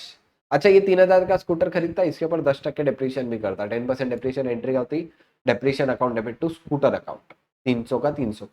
लेकिन मैंने गलती से क्या कर दिया, conveyance account debit to cash. अब कन्वेंस डेबिट होना चाहिए था क्या, नहीं, तो 3,000 से कन्वेंस डेबिट नहीं होना था, तो कन्वेंस डेबिट नहीं होना था, तो अभी पीएनएल एडजस्टमेंट क्रेडिट कर दूंगा, तो पीएनएल एडजस्टमेंट क्रेडिट और स्कूटर डेबिट होना चाहिए था। आइडियली मेरी करेक्ट एंट्री क्या होगी ये केस में, स्कूटर अकाउंट डेबिट टू, मेरी रेक्टिफिकेशन एंट्री हो जाएगी scooter account debit to PNL adjustment 3,000 3,000। But क्या इसके ऊपर का डिप्रीशिएशन का भी इफेक्ट देना पड़ेगा क्या, 10% डिप्रीशिएशन है, 10% डिप्रीशिएशन का इफेक्ट कैसे दूंगा, पीएनएल एडजस्टमेंट डेबिट कर दूंगा टू स्कूटर, 3,000 का 10% 300 300। अब ये सिनारियो में क्या मैं दोनों की कंबाइन एंट्री भी पास कर सकता क्या, यस, कंबाइन एंट्री भी पास कर सकता। दोनों की कंबाइन एंट्री क्या हो जाएगी, scooter account debit 2,700 to PNL adjustment, ये मेरी हो गई करेक्ट एंट्री। यानी मैं दोनों का कंबाइन करके एक सिंगल एंट्री इंडिविजुअल एंट्री में बना सकता हूँ। देखो आंसर में भी यही गिवन है क्या, इलस्ट्रेशन नंबर 8 एंट्री क्या होनी चाहिए थी, scooter account debit to cash 3,000, depreciation account debit to scooter 300, लेकिन मैंने किया conveyance account debit to cash 3,000। अब देखो स्कूटर 3,300 यानी 2,700 से डेबिट कर दो, पीएनएल सेट ऑफ होके पीएनएल एडजस्टमेंट 2,700 से रिवर्स कर दो। बट आईसीआई ने ही एक और क्वेश्चन दिया, लेकिन वहां पे इन्होंने थोड़ा अलग आंसर दिया है, वहां पे इन्होंने 2 एंट्री पास ऑन की, ठीक है। यहाँ पे देखो ध्यान देना, freight paid on machine 5,600, machine के ऊपर फ्रेट पे किया। देखो एसेट लाने के खर्चे सारे, एसेट लाने तक के सारे खर्चे किसको जाएंगे, एसेट को, यानी आइडियली 5,600 का खर्चा फ्रेट अकाउंट को जाना चाहिए या मशीन को, मशीन अकाउंट को जाना चाहिए। तो मेरी करेक्ट एंट्री क्या होती है ऐसे केस में, machine account debit to cash 5,600 5,600। लेकिन इन्होंने गड़बड़ क्या कर दी है, was posted to freight account, इन्होंने गलती से क्या पोस्ट कर दिए, फ्रेट अकाउंट में पोस्ट कर दिए, मतलब क्या पोस्टिंग कर दी है, 6,500 से फ्रेट अकाउंट में पोस्ट हुआ। अब देखो ध्यान देना, क्या फ्रेट की गलती है या कैश की भी गलती, सिर्फ फ्रेट की गलती बोला, जितनी गलती बोला उतना ही मानेंगे। यानी देखो इन्होंने गलत क्या किए, फ्रेट अकाउंट डेबिट किए, यही गलत था, ऊपर से आंकड़ा भी गलत था, आंकड़ा कितने का है 6,500, लेकिन वहीं पे टू कैश करेक्ट हुआ होगा क्या, यस, टू कैश कितना हुआ 5,600 5,600, तो इसमें कोई गड़बड़ नहीं है। गड़बड़ यहाँ पे है, देखो मशीन अकाउंट डेबिट होना था, रेक्टिफिकेशन एंट्री में मशीन अकाउंट डेबिट कर दो, कितने से 5,600, फ्रेट डेबिट नहीं होना चाहिए था, रिवर्स कर दो, फ्रेट की जगह क्या लिखूंगा, स्टेज 3 है तो P&L एडजस्टमेंट 6500। अब देखो क्या डेबिट क्रेडिट में डिफरेंस है क्या, यस अगर डेबिट क्रेडिट में डिफरेंस है तो दोनों का डिफरेंस जो है डेबिट क्रेडिट का वो किसको चला जाएगा, सस्पेंस अकाउंट डेबिट। कितना डिफरेंस है दोनों का, 900 रुपए का मेरा डिफरेंस है, जो 900 रुपए का डिफरेंस मैं किसको लेके जाऊंगा, सस्पेंस अकाउंट। अब यहाँ पे 10% डिप्रीसिएशन भी होना था। कितने की मशीन है, 5600। 5600 की मशीन, 5600 की मशीन पर अगर डिप्रीसिएशन करूं तो आइडियली मेरी डिप्रीशिएशन की एंट्री के पास होगी, देखो depreciation account debit to machine, depreciation की जगह क्या लिखूंगा, P&L adjustment account debit machine account. कितना आ जाएगा, 5600 का 560 और मेरा आ जाएगा, देखो ध्यान देना 560। यानी देखो ध्यान दो, पिछले क्वेश्चन में अपन ने ये दोनों एंट्री को कंबाइन कर दिए थे, लेकिन ये वाला जो क्वेश्चन है फ्रेट वाला, यहाँ पे अपन कंबाइन नहीं करे, यहाँ पे आईसीआई मॉड्यूल में ही दो एंट्री पास ऑन की है। क्या सर मैं इसको कंबाइन कर सकता क्या, यस लेकिन मैं प्रेफर करूंगा कि अगर एग्जाम में ये वाला क्वेश्चन आता है रिपीट, तो एग्जाम में अगर ये वाला क्वेश्चन आया तो तुम लोग क्या करना, तुम लोग रिस्क मत लो। अगर फ्रेट वाला क्वेश्चन आया ऐसा जहाँ पे सस्पेंस है तो वहाँ पे दो एंट्री पास करके आओ, लेकिन अगर स्कूटर वाला क्वेश्चन एग्जाम में आता है तो नेट ऑफ एंट्री पास करके आना, ठीक है। इसके आंसर में भी वही गिवन है, एक बार बता देता हूँ। प्रैक्टिकल क्वेश्चन नंबर 3, देखो आइडियली मेरी एंट्री क्या होनी चाहिए, देखो machinery account debit to cash 5600, उसके बाद डिप्रेशन करता हूँ, machinery account debit to machinery 560। Freight account debit 6500 से नहीं होना चाहिए था, तो फ्रेट अकाउंट डेबिट 6500 से नहीं होना चाहिए था, तो 2P&L एडजस्टमेंट कर दो। मशीनरी अकाउंट डेबिट 5600, सस्पेंस आ जाएगा 900 का। फिर डेप्रीशिएशन रिकॉर्ड कर दो, डेप्रीशिएशन टू मशीनरी यानी P&L एडजस्टमेंट टू मशीनरी। अब ऐसे सिनेरियो में क्या मैं नेट ऑफ एंट्री पास कर सकता क्या, यस देखो यहाँ पे मशीनरी 5600 560 यानी मशीनरी नेट ऑफ कितना आ जाएगा 5040। यहाँ पे देखो P&L adjustment 6500, P&L adjustment 560, net off आ जाएगा 5940, 900 का आ जाएगा सस्पेंस। ये हो गई इसकी नेट ऑफ एंट्री। लेकिन ये करना है क्या एग्जाम में, नहीं, अगर एग्जाम में ऐसा क्वेश्चन आता है तो ये दोनों एंट्री पास करनी है, ये वाली एंट्री का पास मत करना, कंबाइन एंट्री थोड़ी सी अवॉइड कर देना ये वाले सिनारियो में, ठीक है। तो ये हो गया पूरा तुम्हारा, this was all about depreciation वाला सिनारियो। अच्छा, इसके बाद सेल ऑन रिटर्न बेसिस का जो है, इसके लिए भी मैंने अलग से पूरी की पूरी 10 मिनट की सेपरेट वीडियो बनाया था। अगर किसी ने वो वीडियो भी देखी है तो ठीक है, नहीं तो मैं ये वीडियो के एंड में वो वीडियो लगा दूंगा, वो वीडियो ऑटोमेटिकली चल जाएगी, तो वो वीडियो देख लेना। अगर किसी ने ऑलरेडी वो वीडियो देख ली तो वहां से जाके देख सकते हो, अदरवाइज यहाँ पे भी उतना पार्ट अपना बढ़ जाएगा, ठीक है। तो तो वो दोनों वीडियो की लिंक भी मैं यहाँ पे डिस्क्रिप्शन में डाल दूंगा, अगर तुमको बाद में देखनी है तो बाद में देख लेना। अभी पहले अपन देखते हैं और कुछ अपना रेक्टिफिकेशन में मेजर इसके अलावा बच गया है क्या, ये दो एडजस्टमेंट को छोड़ के। एक तो तुम्हारी ये वाले क्वेश्चन में सेल ऑन रिटर्न बेसिस वाली एडजस्टमेंट, और क्वेश्चन नंबर 1 में ये वाली एडजस्टमेंट। इसके अलावा मेरे को नहीं लगता कोई भी इंपॉर्टेंट है। बाकी हर एक इंपॉर्टेंट एडजस्टमेंट जितनी भी थी ये वाले चैप्टर में मैंने कवर अप की है। बाकी सारे तो ओवरऑल ईजी थे, ठीक है। एक बार एडिशनल क्वेश्चन बैंक में एक क्वेश्चन था, वो थोड़ा सा तुमको दिक्कत दे सकता है, वो वाला बता रहा हूँ, देखो ध्यान देना। आ जाओ, से क्वेश्चन नंबर 1 में ही था, क्वेश्चन नंबर 1। हाँ ये वाला देखो, बैड डेब्ट aggregating 45,000 one write off during the year in sales ledger. अब देखो बैड डेब्ट सेल्स लेजर में राइट ऑफ हुए but were not adjusted in general ledger. Sir what does mean by general ledger और सेल्स लेजर। देखो generally अपन general ledger ऐसी wording ICAI module में किसको देती है, the ledger which is related to the P&L। और सेल्स लेजर या ऐसे स्पेशल लेजर नाम किसको देते हैं, ledgers which is related to the balance sheet. अब देखो बैड डेब्ट की सबसे पहली एंट्री क्या होती है वो समझ के लो। बैड डेब्ट की मेरी एंट्री क्या होगी, debtor account debit, sorry bad डेब्ट अकाउंट डेबिट। मेरी एंट्री क्या होगी, बैड डेब्ट account debit to debtor account. ये मेरी एंट्री होगी कितने से, 45,000 और 45,000। अब देखो ध्यान देना, यहाँ पे क्या बोला मैंने, सेल्स लेजर राइट ऑफ कर दिया। सेल्स लेजर मतलब ledger related to balance sheet. Ledger related to balance sheet कौन सा है, डेटर है। डेटर 45,000 से पोस्ट कर दिया, but were not adjusted in general laser. Not adjusted in general laser का मतलब क्या है, मैंने जनरल लेजर में एडजस्टमेंट नहीं किया। अब जनरल लेजर में एडजस्टमेंट नहीं किया मतलब P&L रिलेटेड आइटम नहीं हुआ, मतलब बैड डेब्ट डेबिट नहीं हुआ। अब बैड डेब्ट डेबिट नहीं हुआ, बैड डेप्ट को डेबिट करना पड़ेगा, क्रेडिट में तो डेटर हुआ था, तो मेरी जर्नल एंट्री क्या हो जाएगी, बैड डेप्ट account debit to suspense account. तो देखो वही एंट्री हुई है कि यहाँ पे बैड डेप्ट account debit to suspense account. General ledger में एडजस्ट नहीं हुआ, सेल्स लेजर में एडजस्ट हो गया, मतलब डेटर के लेजर में एडजस्ट हो चुका था। बाकी तो मेजरली सेम सिमिलर क्वेश्चन है, कहीं पे भी डिफिकल्टी नहीं जाएगी। खाली दो क्वेश्चन की अलग से जो वीडियो है, मैं वापिस से बता रहा हूँ, दो क्वेश्चन की अलग से वीडियो कौन से, एक तो सेल ऑन रिटर्न बेसिस वाला क्वेश्चन, प्रैक्टिकल क्वेश्चन नंबर 4, इसकी वीडियो मैं अलग से एंड में लगा दूंगा, ठीक है। और उसके अलावा तुम्हारा ये वाला जो क्वेश्चन है, इसकी भी वीडियो एंड में लगा दूंगा, तो वो वीडियो देख लेना, तो तुम्हारा फुल्ली कवर अप हो जाएगा। और यहाँ पे अपन ने रेक्टिफिकेशन ऑफ एरर की एक एक एडजस्टमेंट, एक एक पर्सपेक्टिव, एक एक पॉइंट डिटेल में रिवाइज किया बिना कुछ भी छोड़े, ठीक है।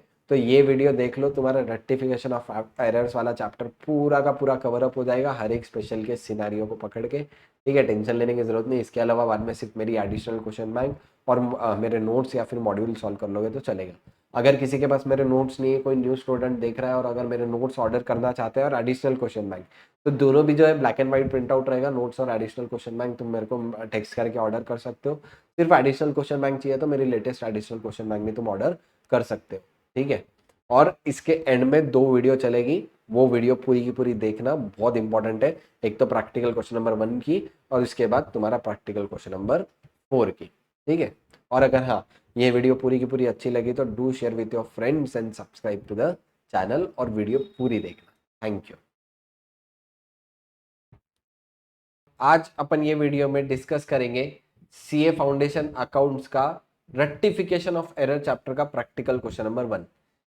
यही क्वेश्चन डिस्कस करना क्यों जरूरी है, क्योंकि ये क्वेश्चन में आईसीआई ने एक मिस्टेक की है आंसर में। अच्छा, इसमें ओल्ड सिलेबस में भी मिस्टेक थी। ओल्ड सिलेबस में जो इन्होंने अमाउंट निकाले थे वो अमाउंट गलत थी। न्यू सिलेबस में इन्होंने वो अमाउंट तो करेक्ट करे, फिर एंट्री गलत कर दी है। यानी ये क्वेश्चन में कहीं ना कहीं आंसर गलत है, इसलिए इसके ऊपर ये स्पेशली वीडियो बना रहे हैं। तो जिसको भी ये क्वेश्चन में डाउट है वो तुम्हारा ये वीडियो डाउट देख के क्लियर हो जाएगा। अच्छा, ये वीडियो में मैं पूरा का पूरा क्वेश्चन डिस्कस नहीं करूंगा, लेकिन जो पर्टिकुलर पोर्शन है जो एंट्री में डाउट आ सकता है, सिर्फ वो वाले ही अपन एडजस्टमेंट डिस्कस करते हैं, ठीक है। देखो क्या बोला हुआ है, the trial balance of W and H.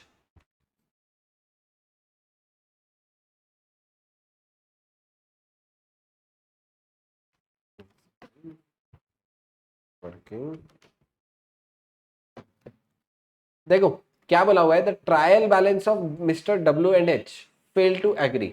अब देखो डब्ल्यू एंड एच का ट्रायल बैलेंस एग्री नहीं हुआ, डिफरेंट सस्पेंस को गया। क्वेश्चन में नेक्स्ट ईयर के बारे में कुछ भी नहीं बोला, यानी स्टेज 2 है या stage 3, simple will be stage 2। अच्छा, स्टेज 2 का क्वेश्चन है तो एज इट इज अपन रेक्टिफिकेशन के स्टेप लगाएंगे, यानी पहले गलती को सुधारेंगे, फिर सेकेंड स्टेप एक्चुअल में जो होना चाहिए था, और थर्ड स्टेप जो भी डिफरेंस बचता है वो सस्पेंस को लेके जाओ। अच्छा, बाकी सारी एडजस्टमेंट अगर सबसे पहले देखेंगे, purchase return day book has been correctly entered and total 6160 but not posted to the laser.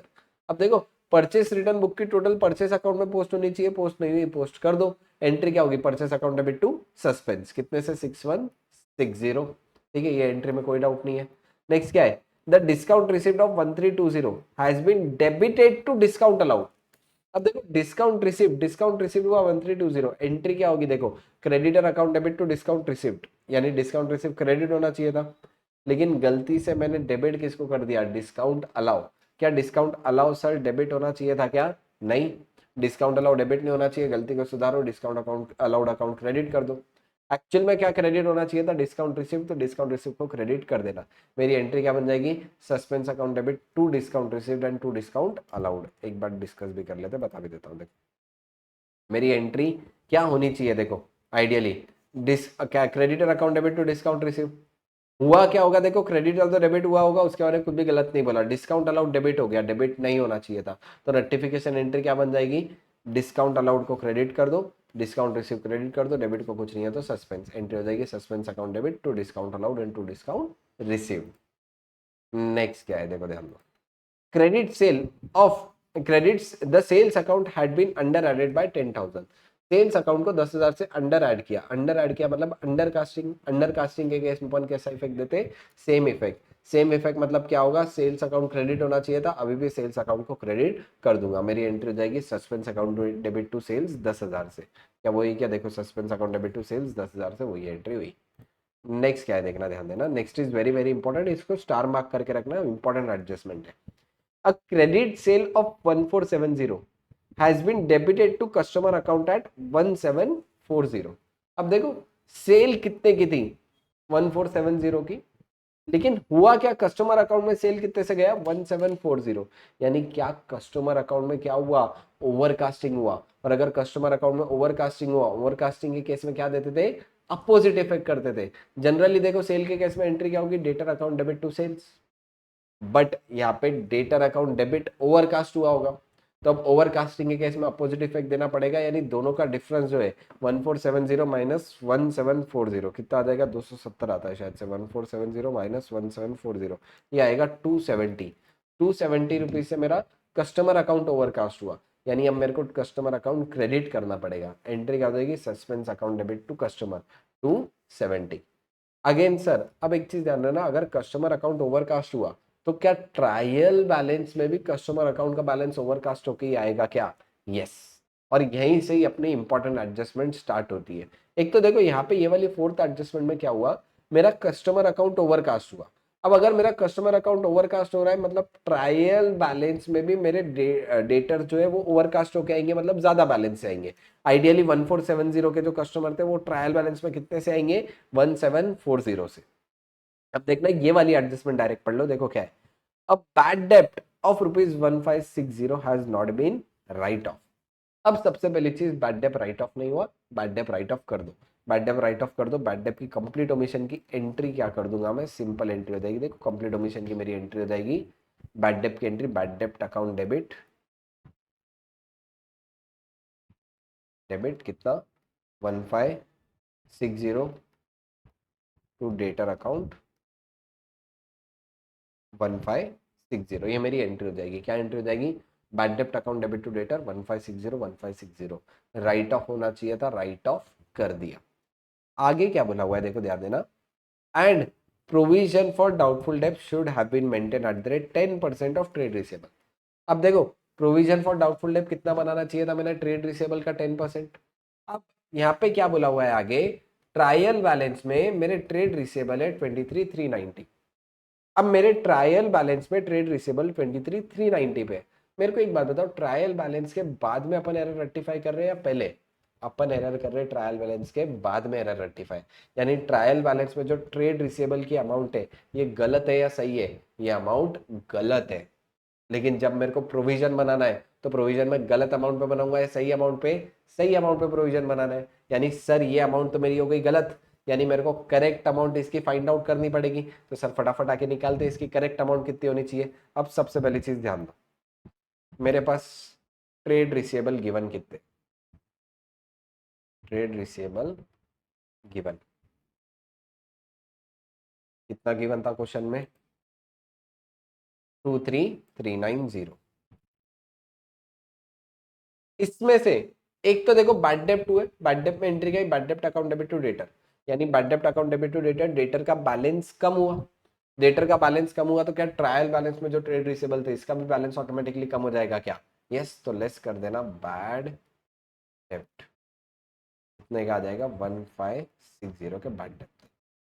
क्या सर डेटर के रिलेटेड एक और रेक्टिफिकेशन किया था क्या, यस मैंने डेटर के रिलेटेड एक और रेक्टिफिकेशन किया था। वो कौन सा था, एडजस्टमेंट नंबर 4।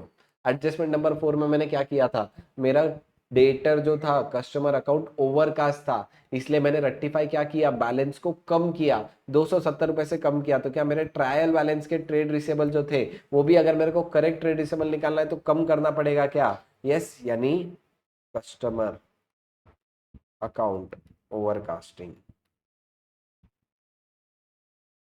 कितना आ जाएगा, 270। देखो वापिस से बता रहा हूँ, ध्यान देना, इग्नोर मत करना, ध्यान से सुनो। मेरे को जब प्रोविजन बनाना है मैं करेक्ट अमाउंट ऑफ डेटर के ऊपर प्रोविजन बनाऊंगा। सर ट्रायल बैलेंस में जो डेटर्स गिवन है वो करेक्ट है या रॉन्ग है, तो रॉन्ग है। ऐसे केस में क्या करना, पूरे क्वेश्चन में चेक कर लो डेटा रिलेटेड कितने एडजस्टमेंट है, जितने भी डेटा रिलेटेड एडजस्टमेंट है सबका इफेक्ट देना पड़ेगा to find out the correct amount of data.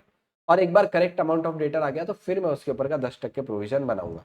अब यहाँ पे देखो मेरा करेक्ट अमाउंट ऑफ डेटर कितना आएगा, करेक्ट अमाउंट ऑफ डेटर्स मेरे कितने आ जाएंगे, 23390 minus 1560 minus 270, it comes to 21560। यानी मेरे कितने के अमाउंट के डेटर आ गए, 21560 के डेटर आ गए। अब इसके ऊपर प्रोविजन रिक्वायर्ड कितना था क्वेश्चन में, प्रोविजन रिक्वायर्ड देखो 21560, इसका प्रोविजन का परसेंटेज कितना बोला क्वेश्चन में, 10% बोला। तो 21560 का 10% कितना आ जाएगा, 2156 का मेरे को प्रोविजन चाहिए। अब देखो यहाँ पे मेरे को 2156 का प्रोविजन रिक्वायर्ड था, एक्चुअल में ऑलरेडी ट्रायल बैलेंस में कितने का प्रोविजन है, 2320 का ऑलरेडी ट्रायल बैलेंस में प्रोविजन है। लेकिन सर इसमें एक और क्रक्स है, थोड़ा सा याद करते, प्रीवियस ट्रायल बैलेंस वाले चैप्टर में मैंने तुमको एक रूल बताया था कि प्रोविजन फॉर बैड डेट में फ्यूचर का लॉस बुक कर रहा हूँ। प्रोविजन मतलब क्या, फ्यूचर के लॉसेस आज की डेट में बुक कर रहा हूँ। अब मैंने प्रोविजन बनाया फ्यूचर लॉसेस के लिए, मैंने प्रोविजन फॉर बैड डेट बनाए इसलिए कि फ्यूचर में डेटर मेरे पैसे नहीं देंगे, तो मैं क्या करूंगा, प्रोविजन अभी से बना के रख रहा हूं। मैं सेफर साइड लॉस बुक करके रखूंगा, कंजर्वेटिज्म प्रूडेंस कॉन्सेप्ट के अकॉर्डिंग। लॉस हुआ तो इमीडिएटली बुक करना चाहिए, यानी मेरे को लग रहा डेटर पैसे डुबाएंगे, मैंने अभी से उसका लॉस बुक करके रखा। अब मैंने जब ऑलरेडी लॉस बुक करा और इन फ्यूचर डेटर ने पैसे डुबा दिए, तो क्या मैं डबल डबल P&L को लेके जाऊं या पहले प्रोविजन से कंपनसेट करूंगा। द करेक्ट आंसर विद मैं पहले प्रोविजन से कंपनसेट करूंगा। अब यहाँ पे देखना, ध्यान देना, मेरे पास 2320 का ऑलरेडी प्रोविजन है, लेकिन क्या सर यहाँ पे बैड डेप्ट हुआ क्या, यस कितने का बैड डेप्ट हुआ, देखो 1560 का मेरा बैड डेप्ट हुआ। अब मेरा ऑलरेडी प्रोविजन था, उसमें से बैड डेप्ट हुआ, तो क्या मेरा प्रोविजन उतने अमाउंट से कम हो जाएगा क्या, यस क्योंकि देखो बैड डेप्ट मैंने प्रोविजन बनाया था बैड डेप्ट के लिए, और अब अगर बैड डेप्ट हो गए तो वो मेरे प्रोविजन से ही माइनस होंगे। तो यहाँ वापिस से मेरे पास जो ऑलरेडी प्रोविजन कितने का था, देखो ध्यान देना, ऑलरेडी प्रोविजन मेरे पास था 2320, इसमें से लेस करूंगा बैड डेप्ट, कितने के बैड डेप्ट हो गए तो देखना, लेस कर दिया 270 रुपीज के मेरे पास, नहीं कितने के थे, 1560 के मेरे पास बैड डेप्ट थे। मेरे पास आ गया बैड डेप्ट 1560, मेरा बैलेंस कितना बचा, 2320 माइनस 1560, यानी मेरा कितने का प्रोविजन है मेरे पास ऑलरेडी, प्रोविजन ऑलरेडी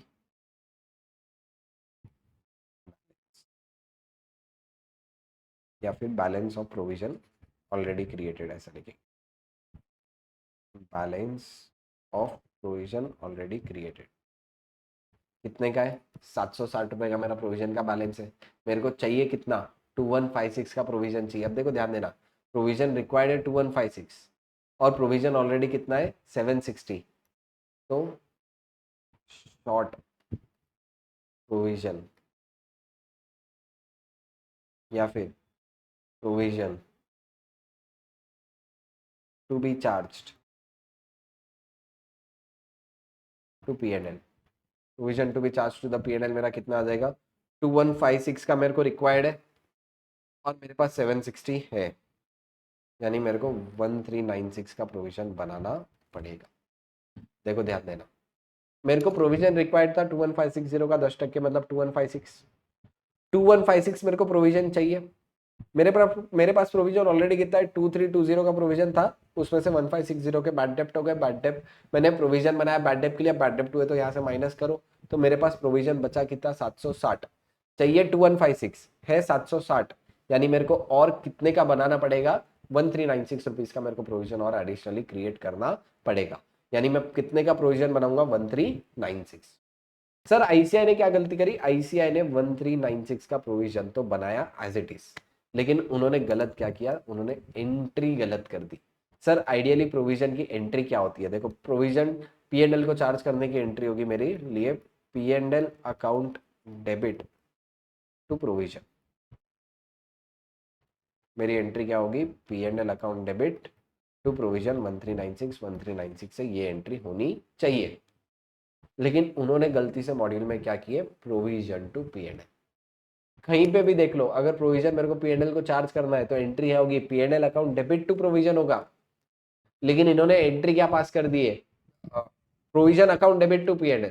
अब एक्चुअली हुआ क्या, इसके पीछे का लॉजिक बताता हूँ। पहले आईसीआई मॉड्यूल में अमाउंट गलत थी, पहले उन्होंने ये 1560 का इफेक्ट नहीं दिया था। तो पहले ऑलरेडी प्रोविजन पुरानी मॉड्यूल में हुआ करता था 2320 का, और पुरानी मॉड्यूल में प्रोविजन रिक्वायर्ड होता था 2156, तो वहां पे एक्सेस प्रोविजन था। एक्सेस प्रोविजन था, इसलिए वहां पे एंट्री क्या होती थी, प्रोविजन टू पीएनएल। देखो आज भी अगर कोई भी क्वेश्चन में तुम्हारा एक्सेस प्रोविजन आया तो एक्सेस प्रोविजन का रिवर्स करने की एंट्री क्या होगी, प्रोविजन टू पीएनएल। अब उन्होंने ओल्ड मॉड्यूल से न्यू मॉड्यूल में लेके आए, एंट्री सेम रख दी, अमाउंट चेंज कर दिए। क्या एंट्री भी चेंज होनी चाहिए थी क्या? यस, क्योंकि अगर प्रोविजन को चार्ज करना है तो प्रोविजन चार्ज करने के लिए एंट्री भी चेंज होनी चाहिए थी। मेरी करेक्ट एंट्री क्या होगी, P and L account debit to provision account. तो मेरे को यही एंट्री करनी पड़ेगी, P and L account debit to provision the correct entry.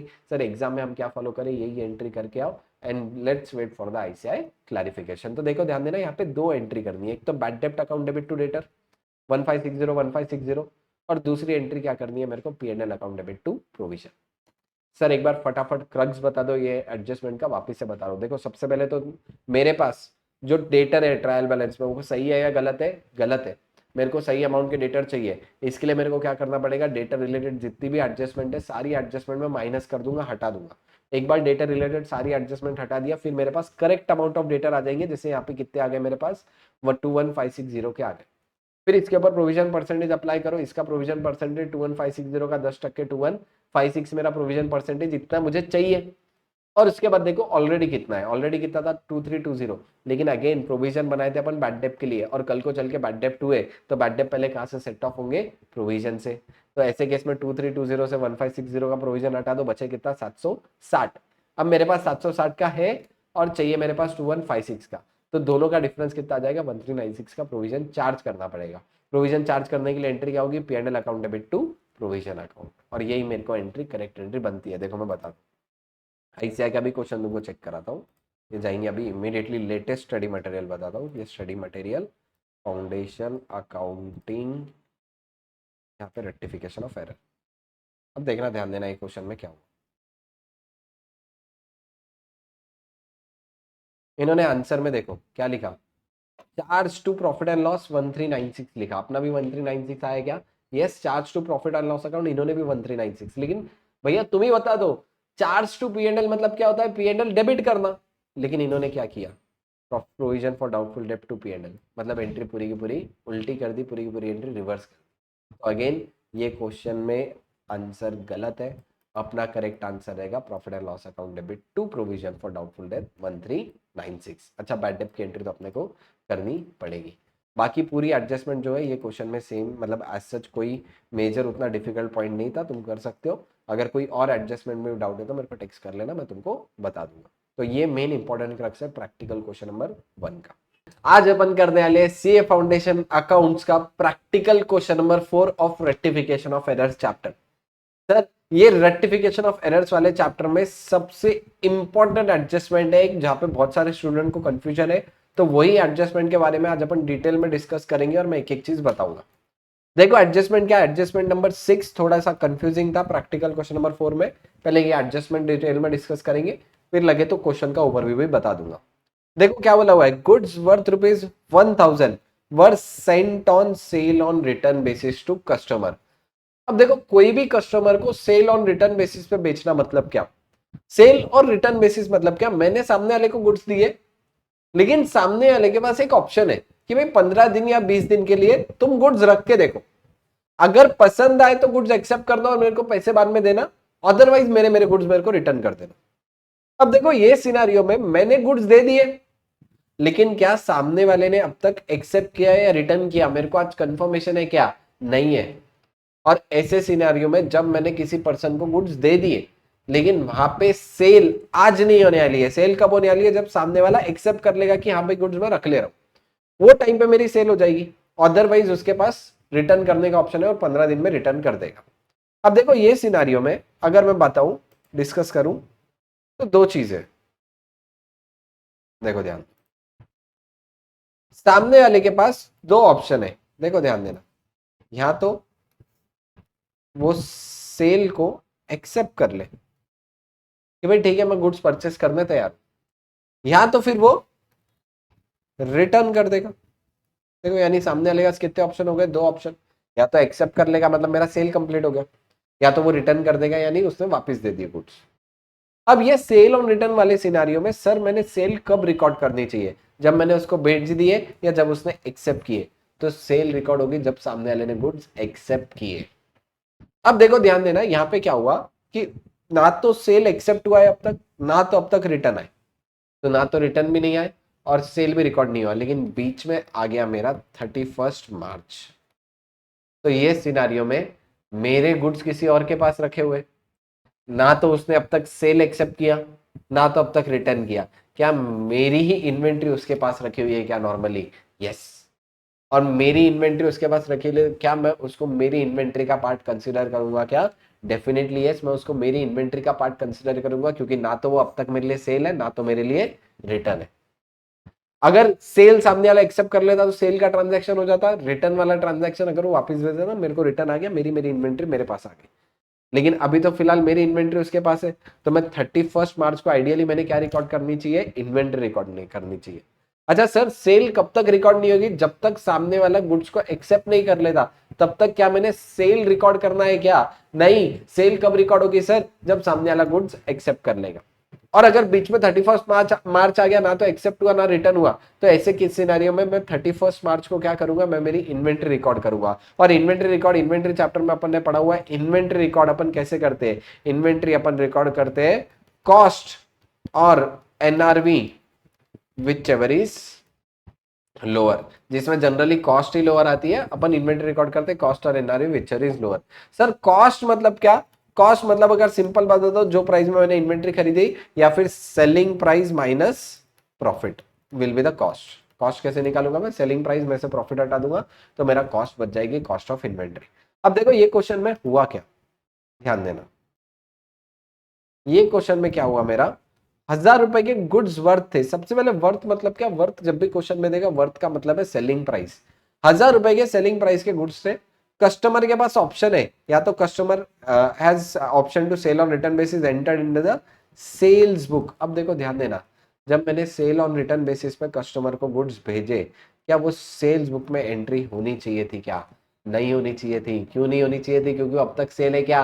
नहीं। ये इसको सेल कब मानेंगे? जब सामने वाला एक्सेप्ट करेगा। अभी तो सिर्फ भेजा, 1,000 गुड्स वर सेंट, यानी सिर्फ भेजा है। ये गुड्स कब मैं सेल कंसिडर करूंगा? जब सामने वाला एक्सेप्ट करेगा। At the close of the year. At the close of the year मतलब क्या आ गया? 31 March. The customer still had option to return the goods, मतलब 31 मार्च को अभी भी उसके पास ऑप्शन था रिटर्न कर दे। मतलब ना तो उसने अपना एक्सेप्ट किया, ना तो रिटर्न किया।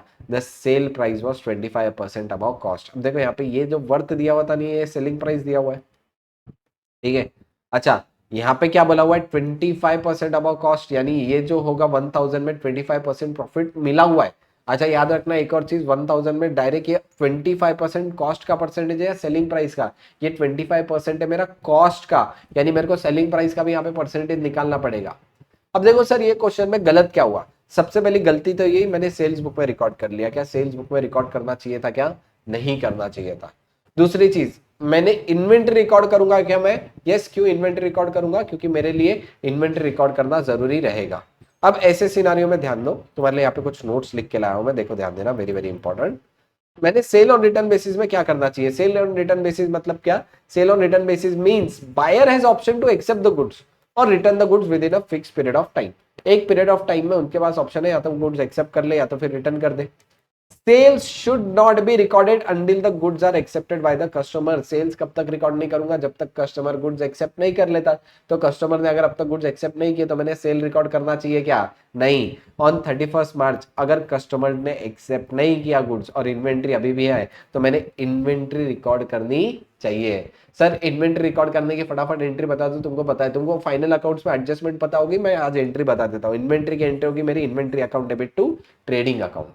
अच्छा, above entry will be done at cost और सेलिंग प्राइस, यानी cost of NRV whichever is lower, क्योंकि इन्वेंट्री अपन कॉस्ट और NRV whichever is lower पे रिकॉर्ड करते हैं। सर इसकी एंट्री ऐसे क्यों? क्योंकि increase in the assets are debited, मतलब मैंने इन्वेंट्री अकाउंट को डेबिट कर दिया और टू ट्रेडिंग को लेके गया, मतलब मैं मेरी जो परचेस कॉस्ट है उसको कम कर रहा हूँ। तो मेरी देखो इन्वेंट्री रिकॉर्ड करने की एंट्री क्या है? Inventory account debit to trading account. अब देखो ये क्वेश्चन में क्या गलत हुआ? सबसे पहले तो सेल्स रिकॉर्ड होना चाहिए था क्या? नहीं, मैंने गलती से क्या किया? सेल्स रिकॉर्ड कर लिया। अब 1,000 रुपए की सेल्स रिकॉर्ड हुई, सेल्स कैसे रिकॉर्ड हुई होगी? देखो ध्यान देना, सबसे पहले रॉन्ग क्या हुआ? रॉन्ग एंट्री हुई मेरी customer account debit to sales हुआ, कितने से 1000 और 1000। करेक्ट क्या होना चाहिए था, करेक्ट में मैंने इन्वेंट्री रिकॉर्ड करनी चाहिए थी, क्या होगी, inventory account debit to trading account. देखो ध्यान देना, मेरी एंट्री क्या हो रही, inventory account debit to trading. Sir ये एंट्री का अमाउंट क्या होगा, ये एंट्री का अगर मैं अमाउंट के बारे में डिस्कस करूं तो 1000 रुपए मेरा सेलिंग प्राइस है।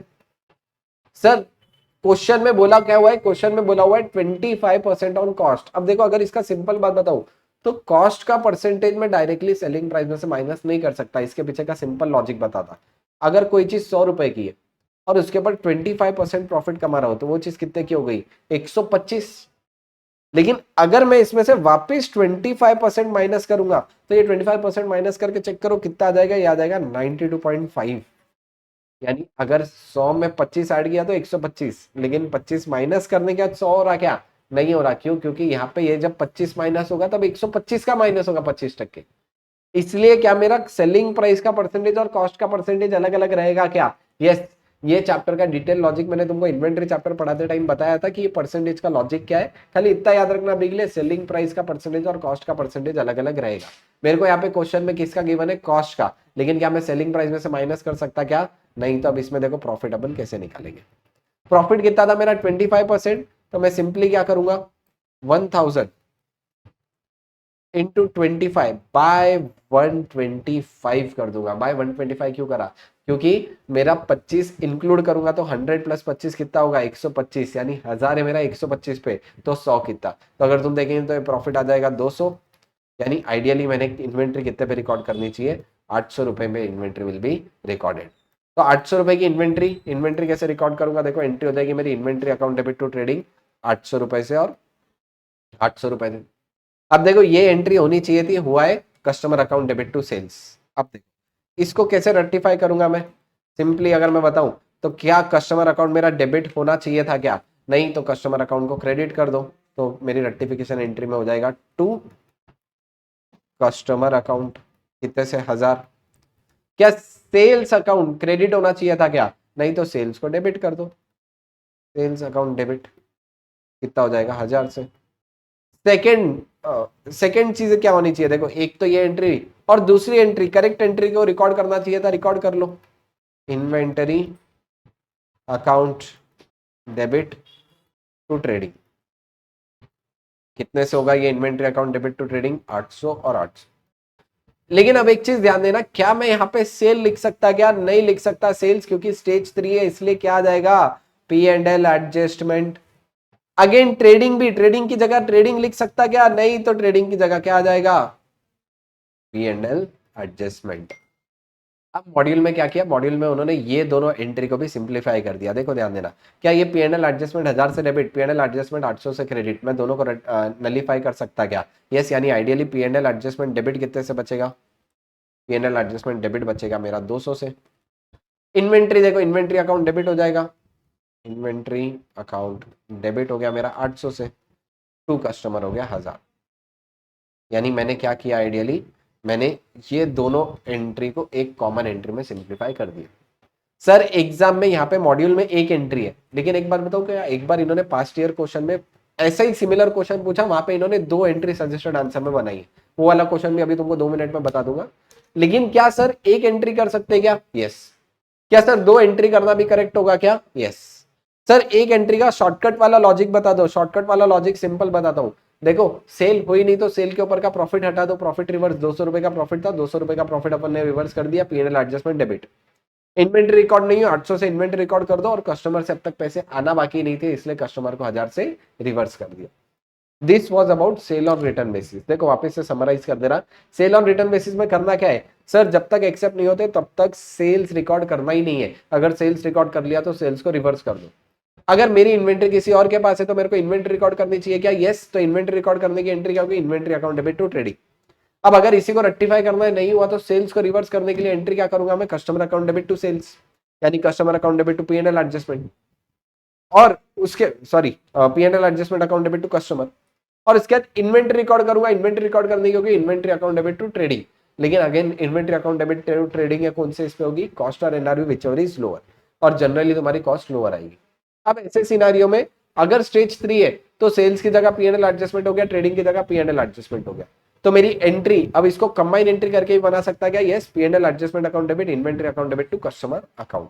अच्छा, यहाँ पे इन्होंने ये चीज ध्यान रखना, यहाँ पे इन्होंने परसेंटेज कौन सा दिया, 25% ऑन कॉस्ट का दिया था और दिया होता सेलिंग प्राइस, इसलिए अपन ने क्या किया 25/125 किए।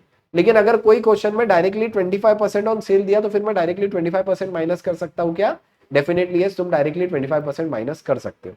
एक एडिशनल क्वेश्चन बैंक का क्वेश्चन है सेल ऑन रिटर्न बेसिस वाला, वो भी बताता हूँ तुमको एक बार।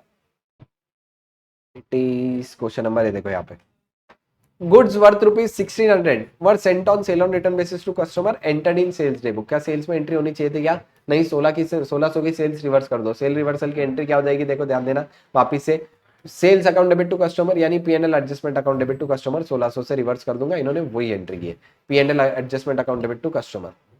और उसके बाद सेकंड एंट्री क्या, मेरी इन्वेंट्री रिकॉर्ड होनी चाहिए। अब यहाँ पे देखो इन्होंने 20% ऑन सेल डायरेक्टली दे दिया, डायरेक्टली 20% ऑन सेल, यानी मेरे को कन्वर्ट करने की जरूरत है क्या, नहीं, डायरेक्टली क्या करूंगा, 1600 का 20% मेरा प्रॉफिट हो गया, वही 1600 का 20% प्रॉफिट लेस करके निकालूंगा तो ये मेरा आ जाएगा 1280 की कॉस्ट, 1280 पे इन्वेंट्री रिकॉर्ड करूंगा, इन्वेंट्री रिकॉर्ड करने की एंट्री होती है inventory account debit to trading, यानी यहाँ पे होगी inventory account debit to PNL adjustment, देखो वही एंट्री क्या, क्या entry, inventory account debit to PNL adjustment 1280।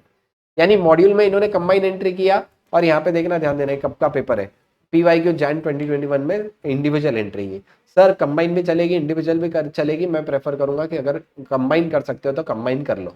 अच्छा, अगर इसको कंबाइन करते तो यहाँ पे क्या होता, देखो 1600 और 1280 कंपनसेट हो जाता, तो बैलेंस मेरा जितना प्रॉफिट होता उतना यहाँ पे प्रॉफिट पीएनएल एडजस्टमेंट डेबिट करता, कस्टमर अकाउंट 1600 से, और इन्वेंट्री अकाउंट यहाँ पे एडिशनली देखो, एक तो पीएनएल एडजस्टमेंट डेबिट करता, इन्वेंट्री अकाउंट डेबिट करूंगा,